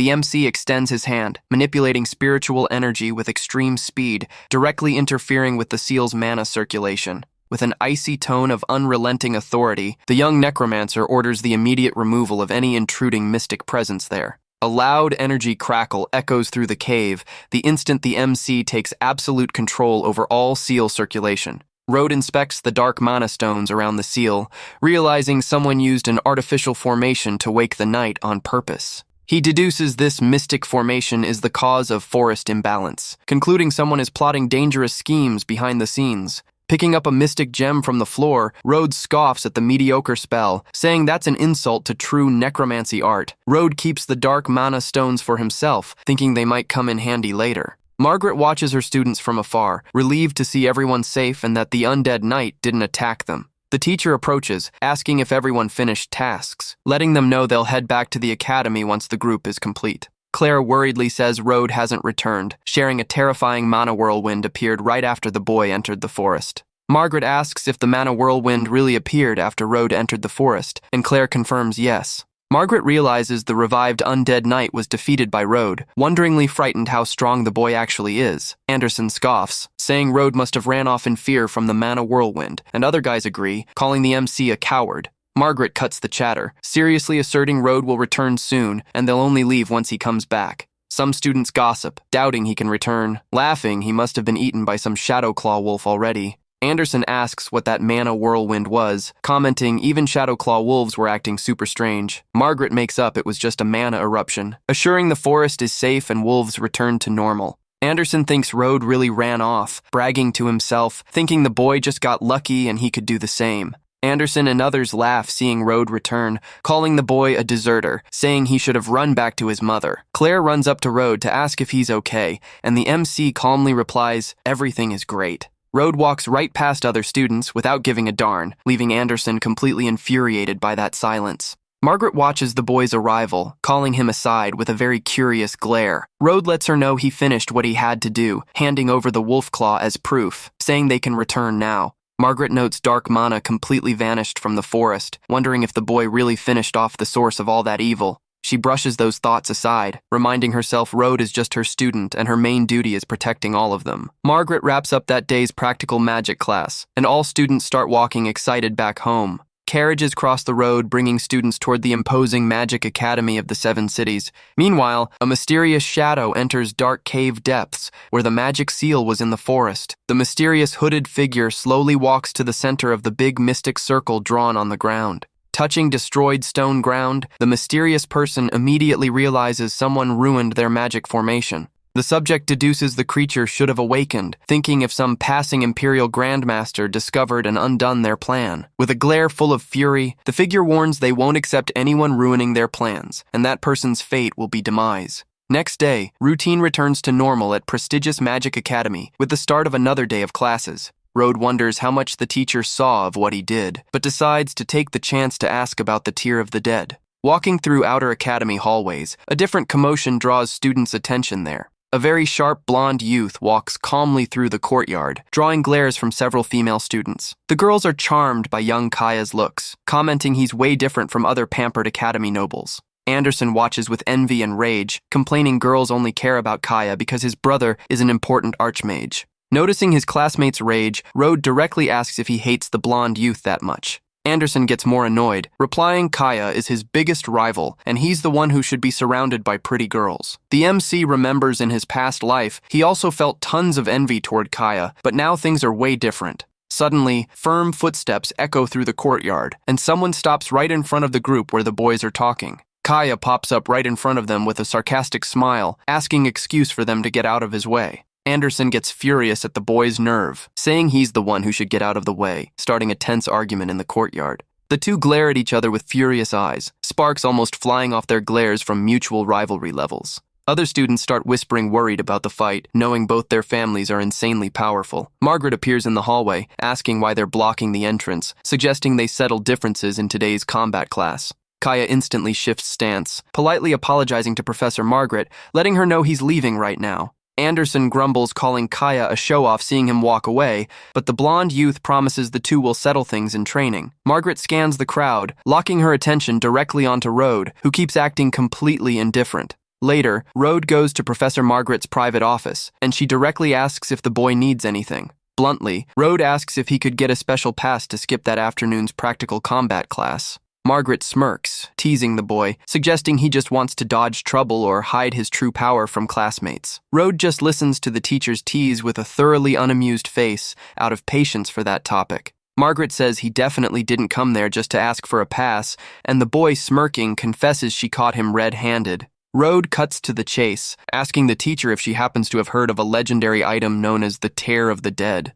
Margaret says she has heard of the Tear of the Dead, an ancient item of immense power locked in the Academy vault because nobody knows how to use it. Curious about the boy's sudden interest, she asks directly if he wants to keep that mysterious ancient artifact. Rode looks steadily at the teacher, confirming quite firmly that yes, he does. Margaret apologizes, explaining she unfortunately lacks the authority to pull such a valuable treasure from that vault. The MC wonders if even she lacks permission, but the teacher soon reveals everything hinges on one condition. She promises to introduce him to an influential old professor if Rode joins the afternoon combat practice and shows her his real strength. Rode thinks to himself how clever and manipulative that teacher is. With few options to get what he wants, the MC gives in to the deal, agreeing to join the practical class. Later, all students gather in the big training gym to kick off physical activities for that day. In the gym center, young Eleanor Ashblade stretches wearing comfortable athletic gear. Boys whisper charmed by her beauty, commenting she comes from a mysterious family deeply respected even by Kaya. At that moment, students notice Kaya walking toward her, gossiping rumors about him having a crush on Eleanor seem real. Kaya greets her politely, friendly, asking how her grandfather has been doing lately. Eleanor thanks him politely for the concern, answering with a sweet smile that her grandfather is recovering super well. Suddenly, she spots Rode entering the gym, extremely surprised to recognize her master there. Eleanor completely ignores Kaya's presence, turning excited to go meet the MC. Realizing she was going to call him out loud, Rode makes a subtle shush signal with a finger over his lips. She gets the hint right away, covering her own mouth so as not to leak the strong connection she shares with the boy. Kaya stands in absolute shock, realizing he was completely ignored by the girl over another student. He glares at Rode from afar with fury, wondering who that insignificant boy is who made Eleanor leave him talking to himself. Suddenly, an insanely loud impact noise forcefully echoes through the gym, startling those present. Anderson advances furious through the place, shouting Kaya will pay dearly for the taunt he pulled that morning. Kaya cracks his knuckles irritated, accepting the challenge on the spot, saying he's already in a terrible mood and will love venting rage. Meanwhile, one of Anderson's henchmen approaches Rode, who was sitting quietly on a side bench. The brute reminds Rode he also got in Kaya's way earlier, threatening him, telling the boy to stand up to get roughed up. A big crowd of students starts forming around the arena to watch the anticipated duel between Anderson and Kaya. The Academy combat instructor arrives to referee the situation, saying he doesn't care about personal rivalry between two nobles. However, he firmly warns that is a purely physical combat arena, and the use of any magic is strictly off-limits. Anderson grins nastily, asking permission for battle, assuring he's as good in hand-to-hand combat as he is using magic. The instructor asks if Kaya accepts the challenge terms, and the blonde youth confirms, without hesitating, he's ready to fight. Anderson tauntingly warns his rival asked for it himself, so he shouldn't blame him for the wreckage he's about to suffer. The rivals position themselves in the arena center under watchful glares from everyone, while Anderson keeps taunting his opponent. Anna and Claire push through the crowd to try and get a close look at the big clash about to start between the two. Claire questions her friend about her confidence in Anderson, and Anna fearfully confesses Kaya learned military techniques from his brother. Anderson charges forward at insane speed and an unhinged expression, eager to smash his rival's teeth in with raw punches. On the flip side, Kaya stays completely calm and focused, simply adopting a flawless combat stance. Anderson tries throwing a powerful punch, but the blonde youth dodges the attack with total ease and precision. Taking advantage of his opponent's missed strike opening, Kaya prepares a swift, crushing top-down counterattack. With a single, precise, devastating punch, Anderson gets slammed hard onto the floor, making a deafening thud.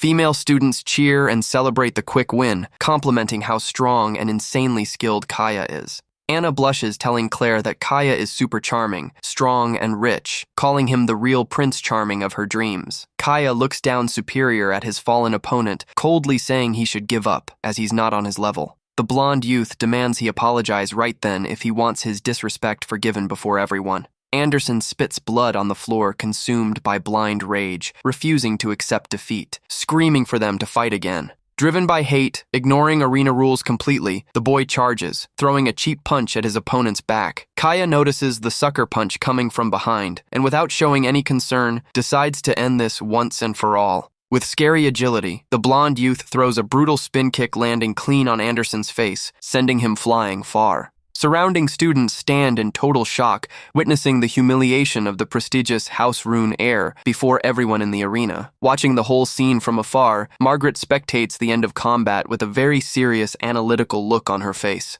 Meanwhile, Anderson's henchman points at Rode, warning soon the MC will be on his knees begging for mercy the exact same way. Anderson's henchman cracks his fingers arrogantly, thinking even reincarnated he still has to deal with pushy idiots. He throws a violent punch toward the MC, bellowing for the boy to never dare cross their path again. Rode remembers in his past life he solved everything with his undead army, rarely ever needing to fight with his own fists. However, he makes it clear that doesn't mean he can't fight, stating he doesn't even need to use his summons experience. In the blink of an eye, the brute gets completely dominated, horrifiedly realizing he's no match for the boy's physical techniques. Kaya turns surprised, hearing a crash and seeing Anderson's henchman get thrown brutally far across the arena. The brute hits the gym wall with a thunderous impact, blasting a huge crack in the stone structure. He collapses completely unconscious on the ground, leaving a trail of smoke and debris around under shocked glares from the class. Even Anderson, still down on the floor, is left speechless by the massive strength displayed by the House Morris heir.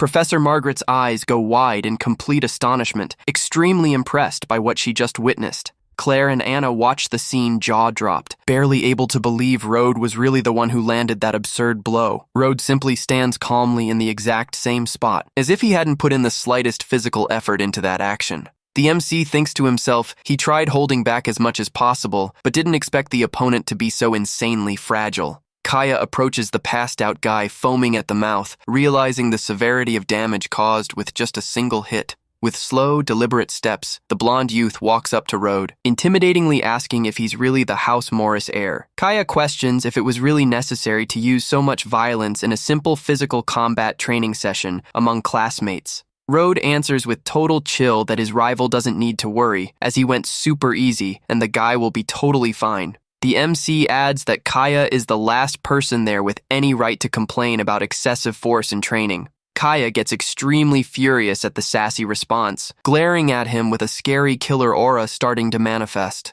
Desperate, Anna warns Claire that Rode just picked a fight with the absolute worst opponent possible, and now he'll definitely get crushed. Students whisper, terrified by Kaya's rage, wondering how a House Morris failure had the nerve to challenge him like that. Eleanor covers her mouth, but she's actually worried if Rode will end up breaking Kaya completely if the fight actually starts. Margaret watches everything from afar with a smile on her face, eager to see what the boy will do to secure the desired tear of the dead. Kaya's energy flows so intensely around his body that even distant students can feel the pressure. Youths wonder if he's going to use his secret physical technique, rumored to be as destructive as real magic even without mana. He charges forward with everything, swinging his crushing iron fist, concentrating all raw physical strength into that straight attack. His speed is so absurd, students realize he was playing with Anderson, doubting a human without magic could run that fast. Seeing the MC remain still without making a single move, the crowd screams in panic, thinking the House Morris heir will perish. Kaya's colossal fist pushes relentlessly toward the boy's face, threatening to destroy everything in its path. With unbelievable ease, Rode raises just one hand, stopping Kaya's devastating strike with a sharp snap. Kaya stands in absolute shock, noticing his blow, strong enough to shatter solid rock, was stopped that simply. Terrified by his opponent's mysterious strength, the blonde youth quickly pulls his arm back, hopping backward to regain distance. Kaya refuses to accept his childhood military training is useless against someone he deemed a complete failure at the academy. Rode scoffs, commenting if Anderson had taken that violent punch, he'd definitely spend months bedridden in a hospital. Some students try making excuses, saying Kaya just didn't use full force so as not to severely hurt his classmate. Ignoring student whispers, Kaya starts concentrating an even bigger amount of energy around his right fist. He charges forward again, unleashing his chain fist technique, firing a rapid, frantic sequence of consecutive punches. A real storm of swift, brutal strikes is launched toward the boy, covering almost the entire space in front of him.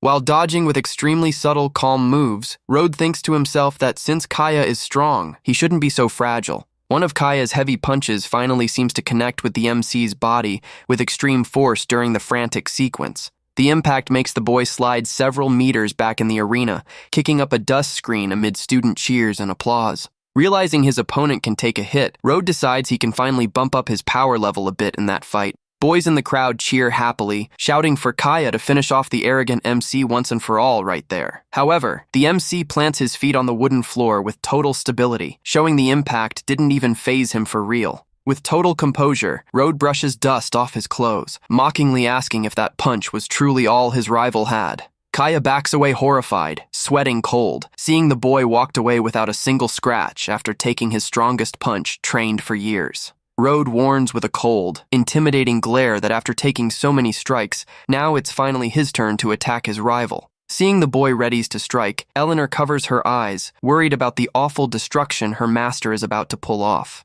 Though he preferred keeping a low profile at the academy, Road knows he needs to shine right then to secure the tier of the dead. The boy speeds forward like lightning, throwing a punch of crushing power that rips through gym air, generating a massive shockwave. Road's monstrous punch charges clean against Kaya, who has no time to react before the MC's overwhelming speed. Kaya's eyes go wide in absolute panic the exact instant he realizes he'll be hit without a single chance to defend. With the punch's devastating impact, the blonde youth gets hurled brutally backward, flying through gym air at high speed. He hits the wooden bleachers with unbelievable force, wrecking everything in the fall, kicking up a huge dust cloud. Kaya collapses completely knocked out and bleeding, sporting an expression of total defeat after taking just one single punch from Road. Anna stands completely lost, wondering in shock how the failure Road managed to beat the powerful, unbeatable Kaya. Claire observes the boy seriously, realizing his incredible victory at the tavern against mercenaries wasn't just luck. Several girls run over worried to help Kaya, while other students accuse Road of cheating and using excessive force.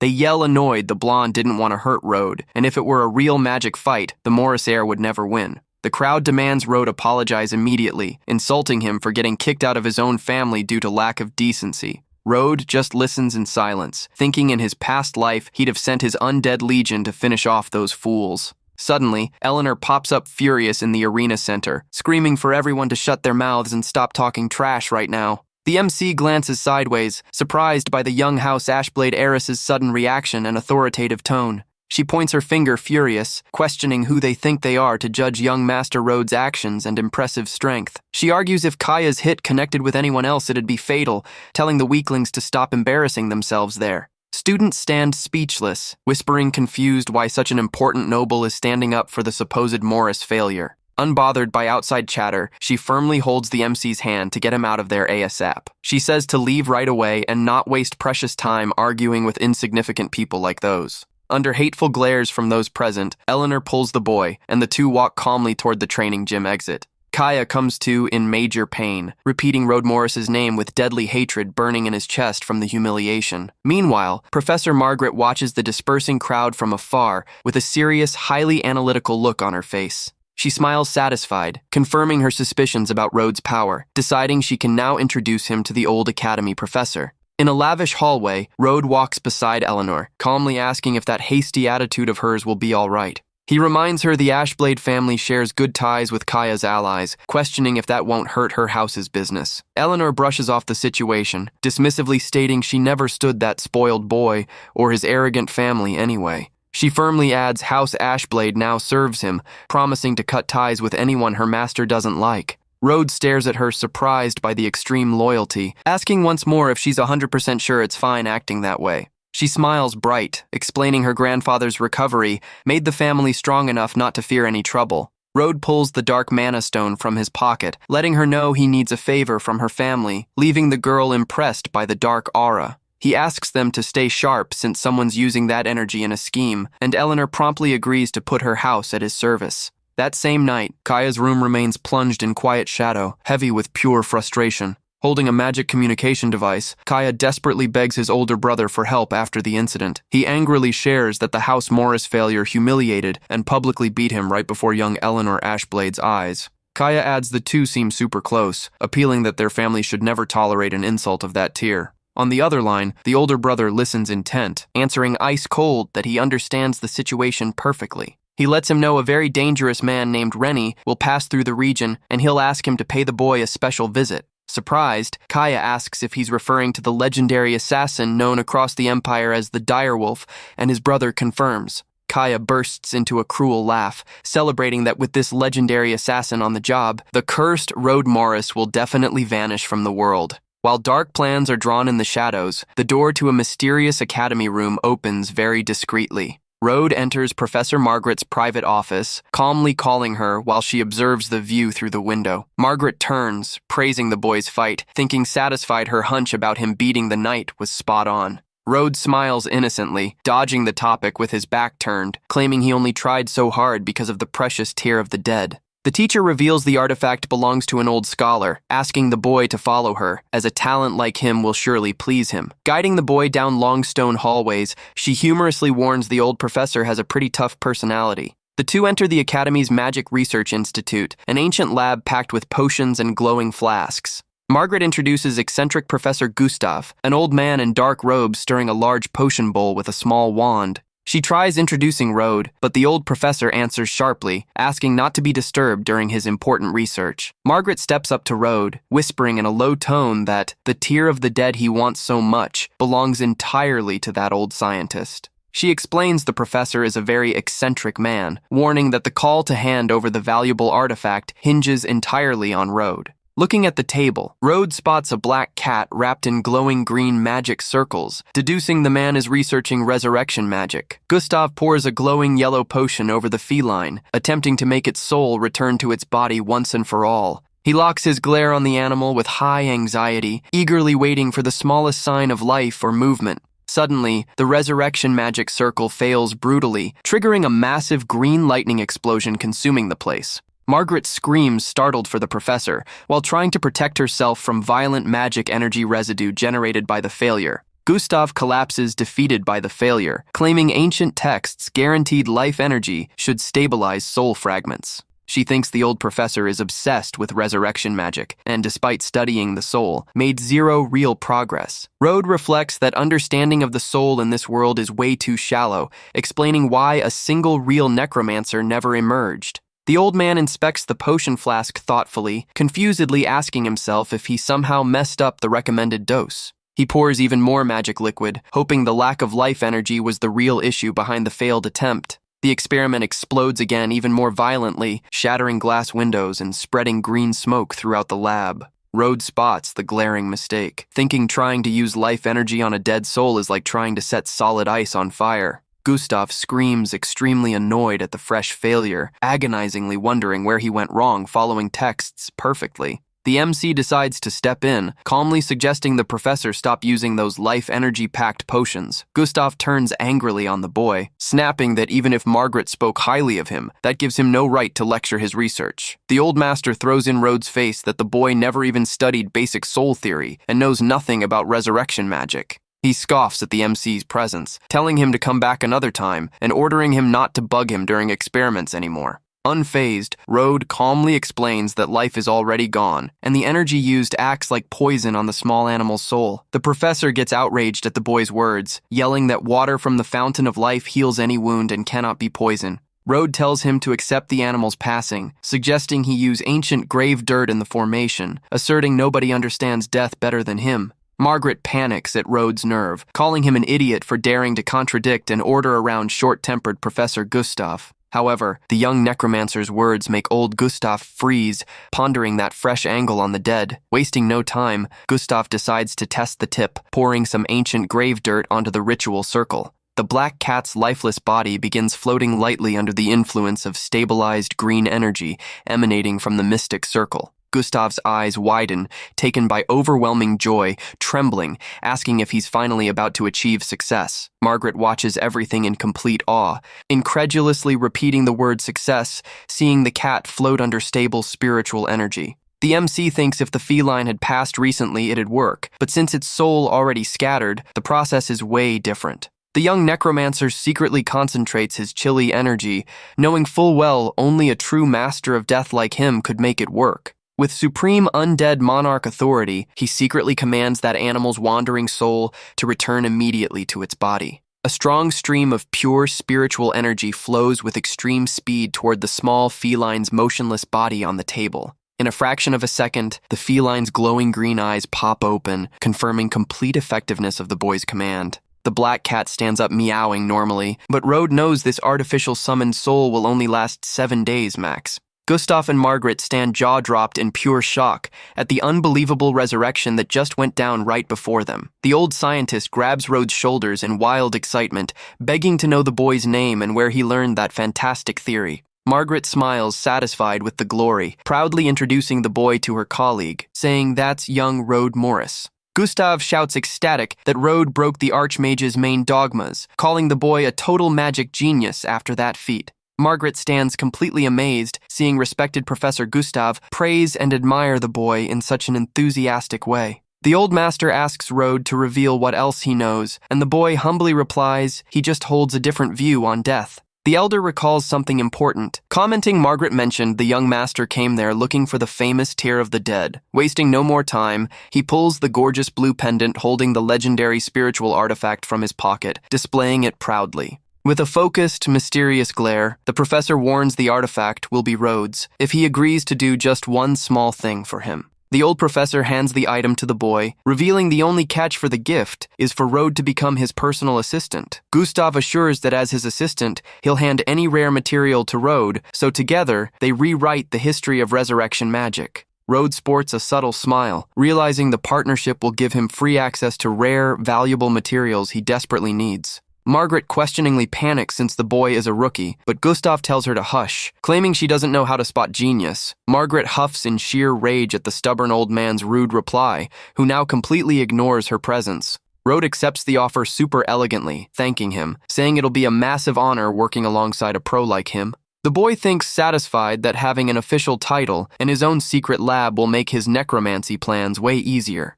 With a welcoming smile, Gustav hands over a beautiful golden key, letting him know the young master can use facilities whenever he pleases. The old professor shows off the grand lab, officially declaring that from that moment on, Rode is his official head assistant. Margaret watches everything in disbelief, unsure whether to laugh or cry over her own student suddenly becoming her co-worker. 2 days pass, and the story continues at the lavish Crystal Tavern during a pretty quiet, calm night. Sitting comfortably at the venue, Kaya sips a glass of red wine peacefully while waiting for his visitor. The tavern waiter approaches, letting him know the man he was waiting for just arrived, and Kaya orders to let him in. The door slowly opens, and a mysterious, intimidating figure wearing a dark cloak steps into the tavern's private room. It is feared hitman Rennie, known for extreme coldness and surgical precision on his lethal assignments. Kaya stands up excited, welcoming the assassin, claiming he's heard tons about his massive fame as the direwolf. Rennie blows cigarette smoke, coldly telling him to skip compliments,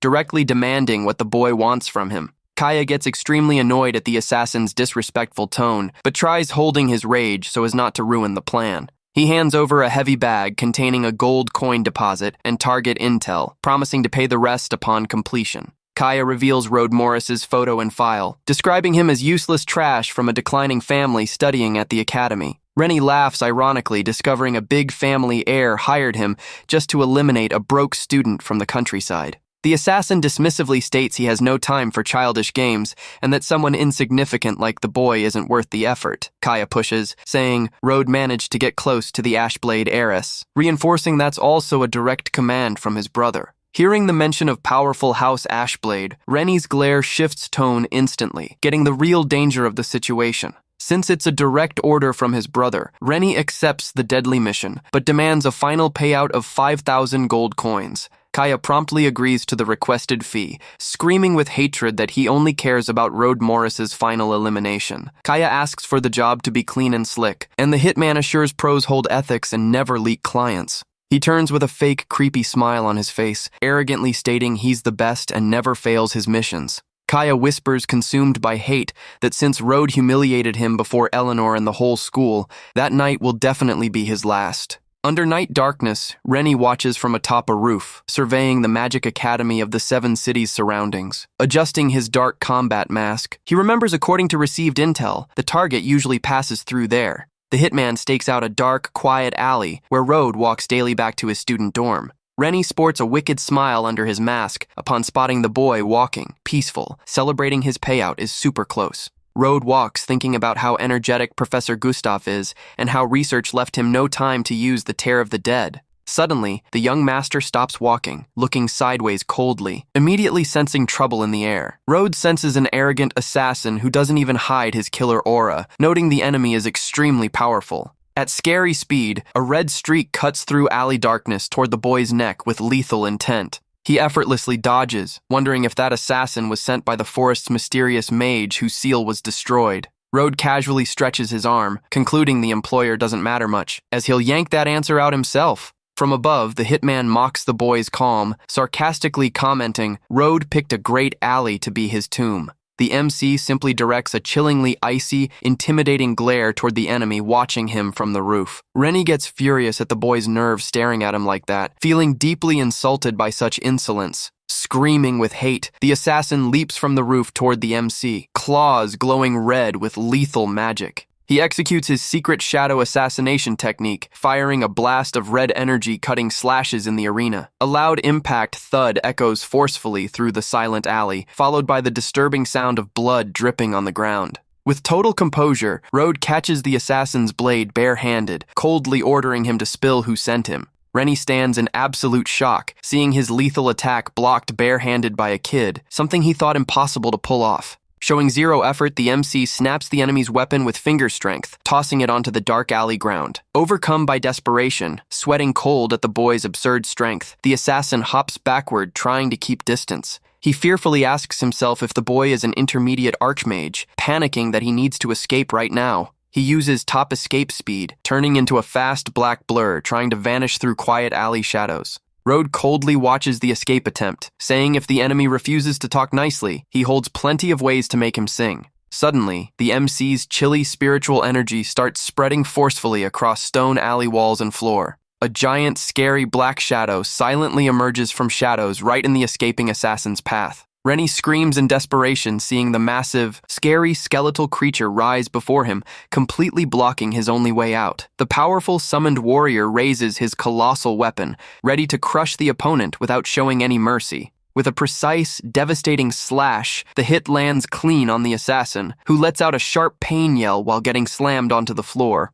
The armored warrior positions his colossal sword at the defeated enemy's neck, and Road asks if he's ready to talk. Hurt and bleeding, the man screams frantically, telling the MC to let him go, threatening him that his clan will come after him. Road points the chilly sword straight at the enemy's face, coldly warning if he keeps refusing to talk, he'll suffer consequences. Showing zero mercy, Road extends his hand, glowing blue, toward the pinned assassin's face on the ground. He activates his terrifying necromancy technique, Memory Echo, directly invading the defeated enemy's mind. Through the technique, Road perfectly visualizes the tavern meeting, confirming Kaya and his clan planned everything to eliminate him. He furiously concludes Kaya and House Shadowthorn signed their own death warrant by sending an assassin to eliminate him.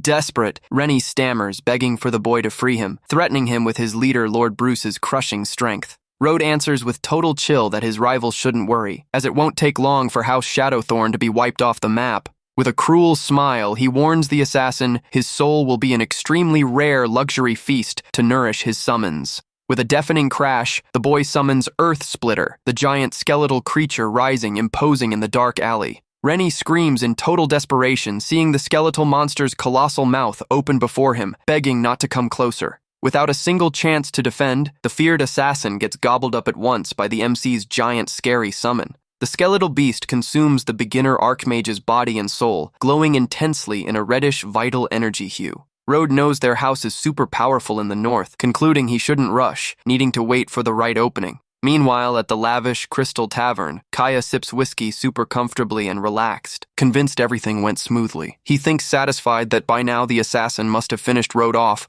laughing, thinking his rival will never cross his path again. The blonde youth orders invites sent to all his classmates for a big victory party the following day. Next day, lavish invites for Kaya's celebration banquet get handed out across the entire Magic Academy of the 7 cities. Sitting thoughtfully, Eleanor inspects the invite, confusedly wondering what real reason Kaya has to throw such a sudden party. Suddenly, she looks up, breaking into a sweet smile seeing her master, young Master Road, walking calmly down the hallway. She cheerfully calls him, going to meet the boy, instantly forgetting all her previous doubts about Kaya's banquet. Road spots the girl's confused look, calmly asking if her concern relates to the paper she holds in hand. She shows the envelope, explaining Kaya decided to throw a party for no apparent reason, ending up sending invites to every student. Discovering it's a banquet, Eleanor assures she can't stand Kaya and holds zero interest in attending his party. However, Road enigmatically suggests she should go, commenting with a smirk he knows full well the reason behind the celebration. She confusedly recalls Kaya didn't even bother inviting Road, and the MC chuckles, replying obviously he wouldn't get one.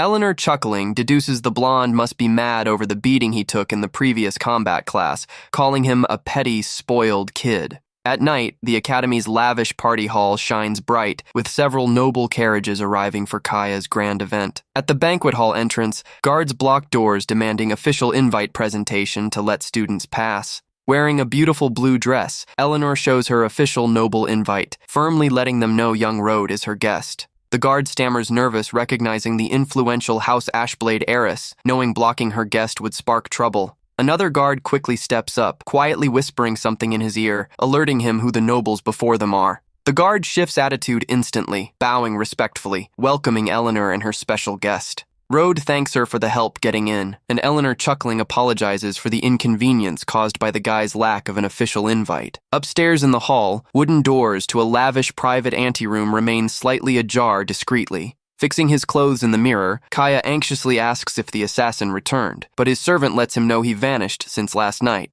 The lackey swallows hard, asking very cautiously if there's any chance Rennie's secret mission failed. Kaya screams extremely furious for him to shut up, arrogantly claiming a famous elite assassin would never fail against trash. He orders the second batch of gold kept ready, since the hitman should arrive any moment, rushing downstairs to greet guests. The banquet's main hall shines luxuriously, packed with smiling young nobles drinking and chatting under golden lights. Kaya smiles wickedly, thinking with Road gone, nothing will stop him from winning Eleanor and taking all Ashblade riches. Anna and Claire chat in the hall drinking wine, curiously wondering what could have happened so amazing for Kaya to throw this big party. Suddenly, Eleanor's jaw-dropping beauty draws everyone's eyes in the hall as she walks in her elegant, glowing blue dress.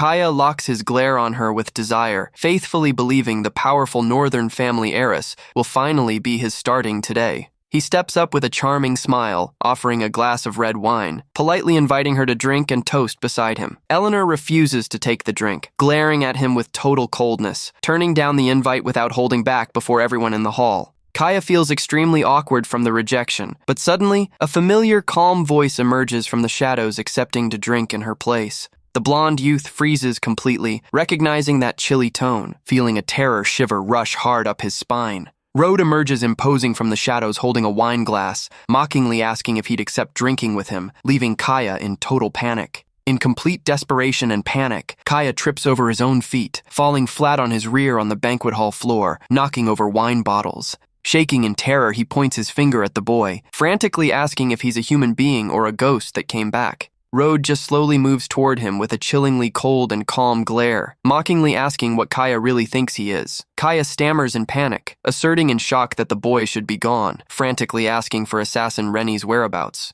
Road just stares thoughtfully, asking if he's referring to the elite assassin who tried embossing him on the road. With total contempt, the boy tosses broken pieces of Rennie's dagger onto the floor right before Kaya, making a metallic clatter. Kaya instantly recognizes the broken weapon, realizing the legendary assassin indeed failed his secret lethal mission. Seized by indescribable panic, he yells with all his strength, asking what the MC did to the elite hitman. Road glares at him with a deadly, chilly look, radiating a dark, scary aura that freezes everyone present in that hall. Eleanor recognizes the mentioned name, surprisedly commenting she knows full well that was the Empire's legendary hitman nickname. She crosses her arms, strictly demanding Kaya explain immediately his secret involvement with the assassin. Totally cornered, sweating cold in terror, the blonde youth tries stammering desperately that it's all a big misunderstanding. Eleanor refuses to buy his shameless lies, saying she's disgusted discovering he could sink so low as to order him eliminated. Kaya points a shaky finger toward the MC, begging once more for a chance to explain the whole situation to the girl. However, Eleanor screams furious, telling him to shut his mouth immediately, unwilling to hear another word of those pathetic excuses. She adds that now she gets the real reason for that sudden party, since the coward planned to secretly celebrate Rhodes' end. Eleanor solemnly declares she already spoke with her grandfather, and from that moment on, House Ashblade cuts all ties with them. Seeing his family alliance ruined, Kaya grinds his teeth with deep hatred, directly blaming Rhodes for all that awful humiliation. Giving zero care to his rage, Eleanor turns her back, calmly calling Rhodes for them to leave that banquet immediately. Female students gossip in total shock, wondering how Eleanor could break such an important noble alliance just to defend Rhodes. Claire watches the guy walk away with a confused look, quietly admitting to herself he seems nothing like the old Rhodes she used to know. Under quiet night moonlight, Rhodes and Eleanor walk calmly away from the banquet hall, leaving all the chaos behind. Eleanor complainingly vents about how cowardly Kaya was, commenting those idiots could never grasp his true strength. Rhodes seriously considers that the assassin was way too experienced to be sent by Kaya alone, deducing his clan is involved. He deduces Clan Shadowthorn actually planned to strike House Ashblade itself, and that his interference ended up ruining their plan. Eleanor smiles, ironically realizing those idiots actually thought they could usurp her family just because her grandfather was hurt. She sincerely thanks him for curing her grandfather, assuring with full conviction her clan will do anything he commands. Before that absolute loyalty declaration, the MC remains thoughtful for a few seconds before making his call. With a terrifyingly cold glare, Rhodes reveals his real wish to see House Shadowthorn completely wiped off the map ASAP. Meanwhile, at the Shadowthorn family's imposing dark mansion, a tense atmosphere takes over silent hallways. In the dark office, Lord Bruce answers the communication device call, coldly asking what his younger brother wants. Kaya desperately reveals Rennie failed the mission and, since Rhodes showed up completely fine at the party, the assassin must have been taken down by the boy. Bruce strongly denies the possibility, claiming the hitman he picked was way too powerful to be beaten by a rookie kid. Kaya cries in desperation on his bed, yelling the Ashblades cut ties with them, blaming the MC for ruining his entire life. On the other end, the older brother finally gets the problem's gravity, coldly letting him know he'll return to the city immediately. Hearing his older brother's answer, the blonde youth rises, surprised in bed with a glimmer of hope shining in his eyes. Kaya gives a cruel, psychopathic smile, believing with his older brother's return, the MC will finally be crushed without mercy. 2 days pass, and the story moves to high-tech research labs at the renowned Magic Academy of the Seven Cities. While working, Rhodes wonders intrigued about Kaya's silence, since House Ashblade definitely moved against his family already. He knows Kaya is too proud to take humiliation quietly, trying to figure out what his rival is secretly plotting from the shadows. Suddenly, Professor Gustav enters excited holding a notebook, letting them know all three need to leave immediately. Margaret asks where they're heading, and the old man explains since his research moved forward big time, he needs to restock rare materials at the magic market. Margaret explains to Rhodes that the magic market is a super exclusive mystic trade center where only influential or powerful people enter. She smiles friendly, commenting that since Rhodes is now the professor's official assistant, that'll be a great chance to broaden horizons. The MC thinks surprised he didn't even know such an important, exclusive trade spot existed in the north in his past life. The mystic carriage travels at top speed down the stone road, taking the group toward the busy, famous city of Nate. Nate is the commercial heart of the north, where merchants across the region gather, and where you can buy anything if you hold enough cash. Because of that, mages across the empire travel there hunting rare items, turning the city into a massive, chaotic, mystic market. Rhodes walks right behind Margaret and Gustav, observing intrigued the grand architecture of the main artifact commercial building. At the establishment entrance, a long-bearded employee's eyes go wide, recognizing the famous, illustrious client who just stepped in. He breaks into a friendly smile, running to welcome the respected academy scientist, bowing with total manners. The boy notices the warm welcome, concluding Professor Gustav must be a pretty frequent, respected client at that mystic market. Right after, the market's head manager approaches them politely, welcoming the group with a nice smile. Gustav asks to skip pleasantries and take him inside right away, as he holds zero interest in cheap trinkets sold out front. The manager agrees right away, a bit nervous, asking the group to follow him. Stepping into a massive room packed with displayed items, the manager tells them to feel at home. The professor waves off regular items with a hand gesture, warning he holds not the slightest interest in any of those things. Gustav orders them to bring materials packed with life energy, as well as stuff tied to death, like ancient grave dirt, and the worker agrees. Rode observes a glowing bone on display, thinking it's just a swamp gator humerus, rare, but nothing spectacular. He closes his eyes, disappointed, thinking that market isn't as amazing as hyped, as there's nothing truly revolutionary around. The boy reflects a real magic artifact needs power to pull off the impossible, being the kind of treasure that'd make thousands of men fight to the end. Margaret and Rode hear a nearby argument, where a man shouts he saw the life crystal first, and the other fires back saying he hasn't paid yet. Margaret asks who that man is, and the manager explains it's Professor Ball, Gustav's eternal rival who constantly bickers with him over materials. Rode looks at the large, glowing green ore, questioning if that really is a life crystal. The MC realizes on the spot that's nothing more than crystalline wind ore that elves try using to fool others. Annoyed, Gustav calls his rival an old vulture, asking if he needs to steal absolutely everything that catches his eye. Ball mockingly smiles, replying first come, first served, besides questioning how Gustav can talk about theft when he hasn't even paid. Gustav gets furious at the taunt, gritting his teeth, unsure how to reply to his pushy rival. Rode steps up, calmly letting the professor know that object isn't a life crystal, just disguised wind ore. Surprised by the reveal, Gustav asks if the boy is 100% sure it's crystalline wind ore. Rode keeps his cool composure, confirming with total certainty he's sure of what he's saying. Gustav thinks that being the case, the stone isn't worth the 3,000 gold coins asked, deciding to let his rival buy it to take the loss.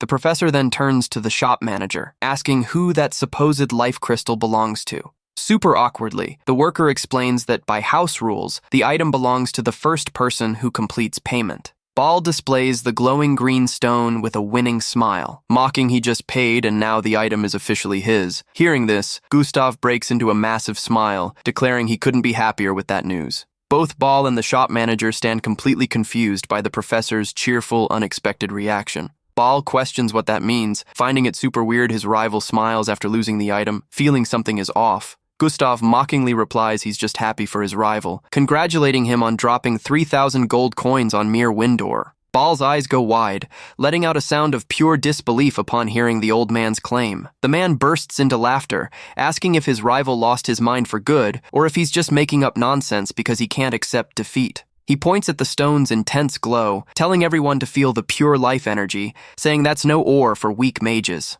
The manager also steps in nervous, asking Gustav to stop with accusations since their appraisers are extremely strict. Facing pressure from everyone, Gustav stays quiet, but Rode calmly tells the professor not to worry. The boy points with absolute confidence, reaffirming the object in Ball's hand is just wind ore. Ball and the manager's faces twist into an expression of extreme irritation at the boy's nerve. Ball glares at the young assistant with a deadly look, angrily asking who he thinks he is to say that. The worker also demands the boy watch his words, warning being with Gustav doesn't give him the right to slander the shop. Gustav stands up for the boy, declaring Rode is his assistant and holds more knowledge than himself, telling Ball to zip it. Ball scoffs, saying Gustav lost it completely, setting a mere student as his head assistant. He holds out the glowing stone, challenging the boy to explain that strong green aura and prove his ridiculous claim. Facing Ball's challenge, the youth steps up to kick off his demonstration. Rode explains the stone emits a vital aura due to an elven illusion, and draining that energy is all it takes to expose the fake. The boy asks if they hold ancient cemetery dirt in stock,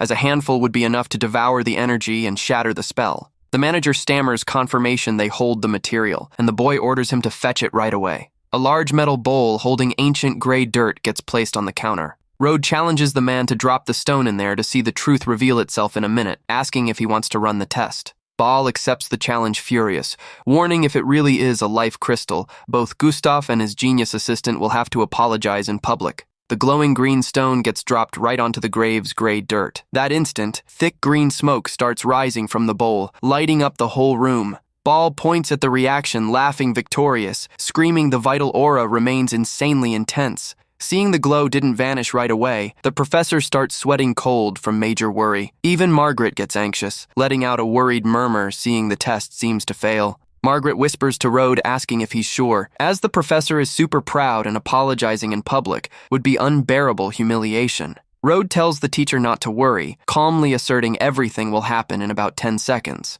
Ball mocks, calling everyone fools, saying not even elves could forge Windor into a life crystal of that tier. Suddenly, the shop manager panics, screaming without understanding how that's possible. The green smoke starts vanishing, revealing the stone losing all its glow in a scary way. Margaret stands shocked, seeing mere Windor, while people around wonder who the appraiser was that pulled off that gross mistake. Clients start gossiping about someone paying 3,000 gold coins for trash not worth a single silver coin. Ball turns extremely pale, gritting his teeth, realizing he was humiliated and tricked in front of everyone. Completely furious, he screams at the manager, calling everyone cheaters, asking how they dared sell him that trash. Gustav cracks up laughing, thanking Rode for saving him from falling for that scam, laughing at Ball's face, who ended up taking the loss. In a fit of rage, the rival professor slams the useless stone hard onto the ground. He turns, letting out one last threat shout, promising that story isn't over yet. While the rival stomps off mad, the manager bows deeply before the group, offering sincere apologies.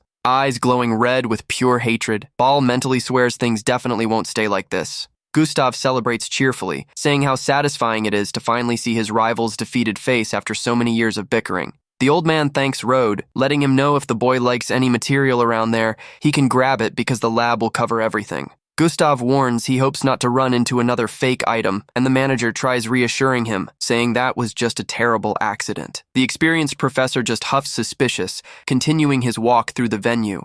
The manager stands thoughtful and tense, wondering how they pulled off that mistake and where such a genius boy capable of outdoing his appraisers came from. Outside the room, a man wearing a metal helmet and hood watches the group from afar with ulterior motives. The subject curses furious, realizing the boy uncovered his scam. Knowing the ore's origin will now be investigated, wanting to take him out for it. He remembers the boy also made Professor Ball furious, starting to scheme a way to use the professor to eliminate the boy. Meanwhile, Ball walks down the grand magic market stairs under the sunlight, still visibly shaken. He grumbles, unable to accept his old rival managed to find such an alert, smart assistant. The professor laments the financial loss and public humiliation he suffered, fearing becoming a laughingstock at his own academy. Suddenly, a voice calls him from behind, making him look back super confused. The mysterious man who was spying on the group slowly approaches Ball with a calm stance. Ball rudely asks if he's a market employee, demanding to speak with a manager if the intent is to offer him some compensation. The stranger asks for calm, assuring market management was also shocked and is already seriously investigating what went down. The man smiles wickedly, revealing that Section's appraiser secretly met up multiple times with Gustav's new assistant. Hearing that absurd hint, Ball's eyes go wide in total shock. The professor angrily asks if he's suggesting that whole fake setup was pulled on purpose just to fool him. Playing innocent, the man says he doesn't want to jump to wild conclusions, just sharing what he heard down hallways. The scammer keeps planting seeds of strife, commenting how weird it is for a mere student to know everything when even a great professor got fooled. Ball lowers his head, starting to let out a dark laugh packed with pure hatred. Ball agrees everything makes sense if the boy set up the scam, swearing he never imagined Gustav would pull off a show like that. He glares up close at the employee, asking what goal made him come, tell him that whole story directly. The man calmly replies a cheating story like that spreading would be terrible for market business. Ball concludes with a sinister look that the two share a common goal from that moment on.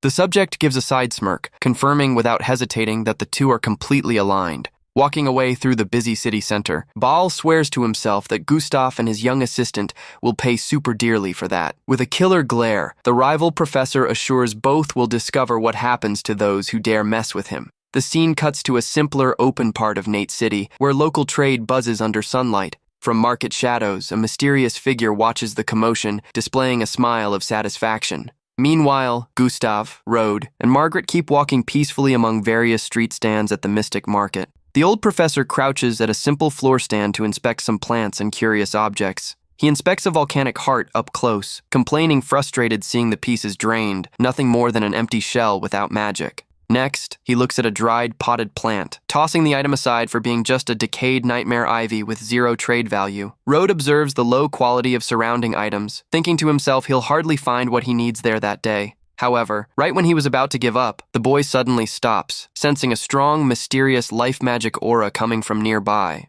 Road recognizes the item right away as bloodwood, an extremely rare raw material formed under the most extreme conditions. He notes it seems fossilized due to time, but the vital energy inside is colossal, being ideal to stabilize souls in life magic research. However, shifting his glare sideways, the boy spots something even more surprising, letting out a murmur. He spots a bizarre decorative skull displayed at the stand, holding a strange purple gem embedded straight into its forehead. Road realizes it's an extremely rare Hellor fragment hidden in the bone, perfect to bump his necromancer powers to a top tier. Faking zero interest, Road points at the items, asking the seller the price, saying he needs something to use as table shims in the lab. The merchant laughs, explaining those northern gravestones hold nothing special, being just super hard rocks with zero value to appraisers. He then offers the stones for just 5 silver coins each, letting the buyer pick whichever he prefers. With a subtle smile, the boy proposes taking that whole lot of ancient stones and bones for a total of 50 silver coins. Thinking he pulled off a great deal with that trash, the seller joyfully accepts the offer instantly. The MC hands over the small pouch with agreed silver coins, wrapping up that purchase real quick. Getting ready to head out, Margaret laments the trip wasn't super useful or packed with big finds. Road hands the fossilized wood to Gustav, explaining it's rare bloodwood packed with vital energy for his research. The old man looks skeptical at the black rock, telling the boy he knows full well what bloodwood is, and that's just a regular stone. Keeping his cool stance, the young assistant calmly insists the material is legit, just fossilized by time. Curious about the shot, Gustav decides to inject some mana to analyze the object up close. That instant, the professor's eyes go wide in shock as the rock glows in a blazing, bright red hue. Margaret stands jaw-dropped before the glow, commenting amazed on the insanely intense life aura emanating from the material. The elder can barely believe what his own eyes are witnessing right then. Emotional over the unbelievable find, Gustav confirms out loud it really is bloodwood. Meanwhile, Road observes the small Hellor piece in his hands, already planning the next move. He smirks internally, knowing that small fragment will be the key to insanely boosting his combat power. Night falls over the lavish estate, bringing total silence to the boy's private lab. Road plans to use the ore to advance to novice mage, while using the Tear of the Dead to bump Durand to advanced mage rank. Imposing skeletal knight Durand appears before his master, greeting him on one knee with total loyalty. Road tosses the glowing crystal toward the summon, ordering him to use that artifact to reclaim his old power. Durand takes the order, crushing the crystal with his hand, absorbing all the vast, dark energy released. An explosion of blue flames and pure spectral energy completely wraps the skeletal warrior's body. The MC watches the impressive transformation, while his servant gets wrapped in a bluish energy cocoon. Next, glowing cracks start appearing on the energy cocoon's surface with a deafening noise. The cocoon explodes spectacularly, spreading a magic power shockwave across the whole room. Reconstructed and way more powerful than before, the black-armored knight with glowing eyes bows again.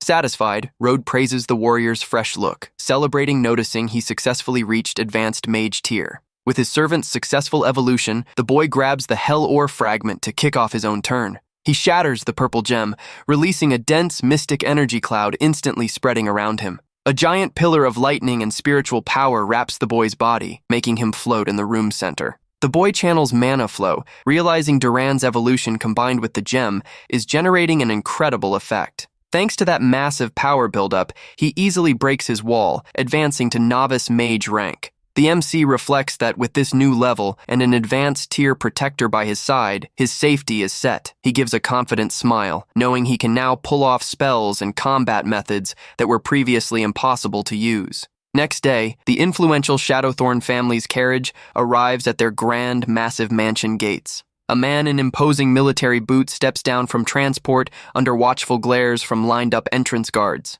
Lord Bruce Shadowthorn walks forward with an extremely serious, cold face, wearing his lavish combat gear. Kaya runs excited to meet his older brother, celebrating relieved seeing he finally returned. Bruce glares at him coldly, saying he knows everything, demanding explanations for Kaya, getting humiliated and making the Ashblades cut ties. Kaya tries making excuses, saying the rival is way too strong, lamenting the hitman's disappearance, complaining the Ashblades are cutting business deals. Bruce stands thoughtful and intrigued, mentally questioning since when someone with that power level popped up in northern lands. Bruce clenches his fist wrapped in black leather gloves, declaring it makes zero difference who that boy is. With a terrifyingly maniacal look, he asserts the rival must meet his end for ruining his plans, as the whole north belongs to his family. He then calls his subordinate Lex from the shadows, who promptly answers, putting himself completely at his lord's service. Lex, the family's elite hitman, presents himself before his master with a calm, imposing stance. Bruce explains Lex is his sharpest blade, a peak expert mage with a blue blessing who trained with Lenny and even hunted an ice giant solo. Lex greets Kaya with a deep, calm voice, displaying the typical chill of a pro killer. Kaya gets startled by the hitman's overwhelming presence, instantly noting he's on a tier way above Lenny and already took down many. While prepping hidden blades, Lex asks for target data, saying even if his subordinate Lenny wasn't great, he must avenge his passing. Kaya breaks into an excited smile, replying to the hitman that there's zero issue, as he left everything perfectly set up. With a sharp thud, a detailed report containing all target intel gets tossed onto the table. Bruce reads papers, letting out a sarcastic smile, questioning if his rival's big trump card is just Professor Gustav's assistant. The assassin warns that since the professor is super influential and the boy is on alert, they won't be able to attack him inside the academy or mid-street. Hearing the advice, the clan leader concludes the only way to act will be baiting the boy straight into their territory. Kaya gets a brilliant idea, suggesting the best way to bait him is sending a formal invite along with the Ashblade family.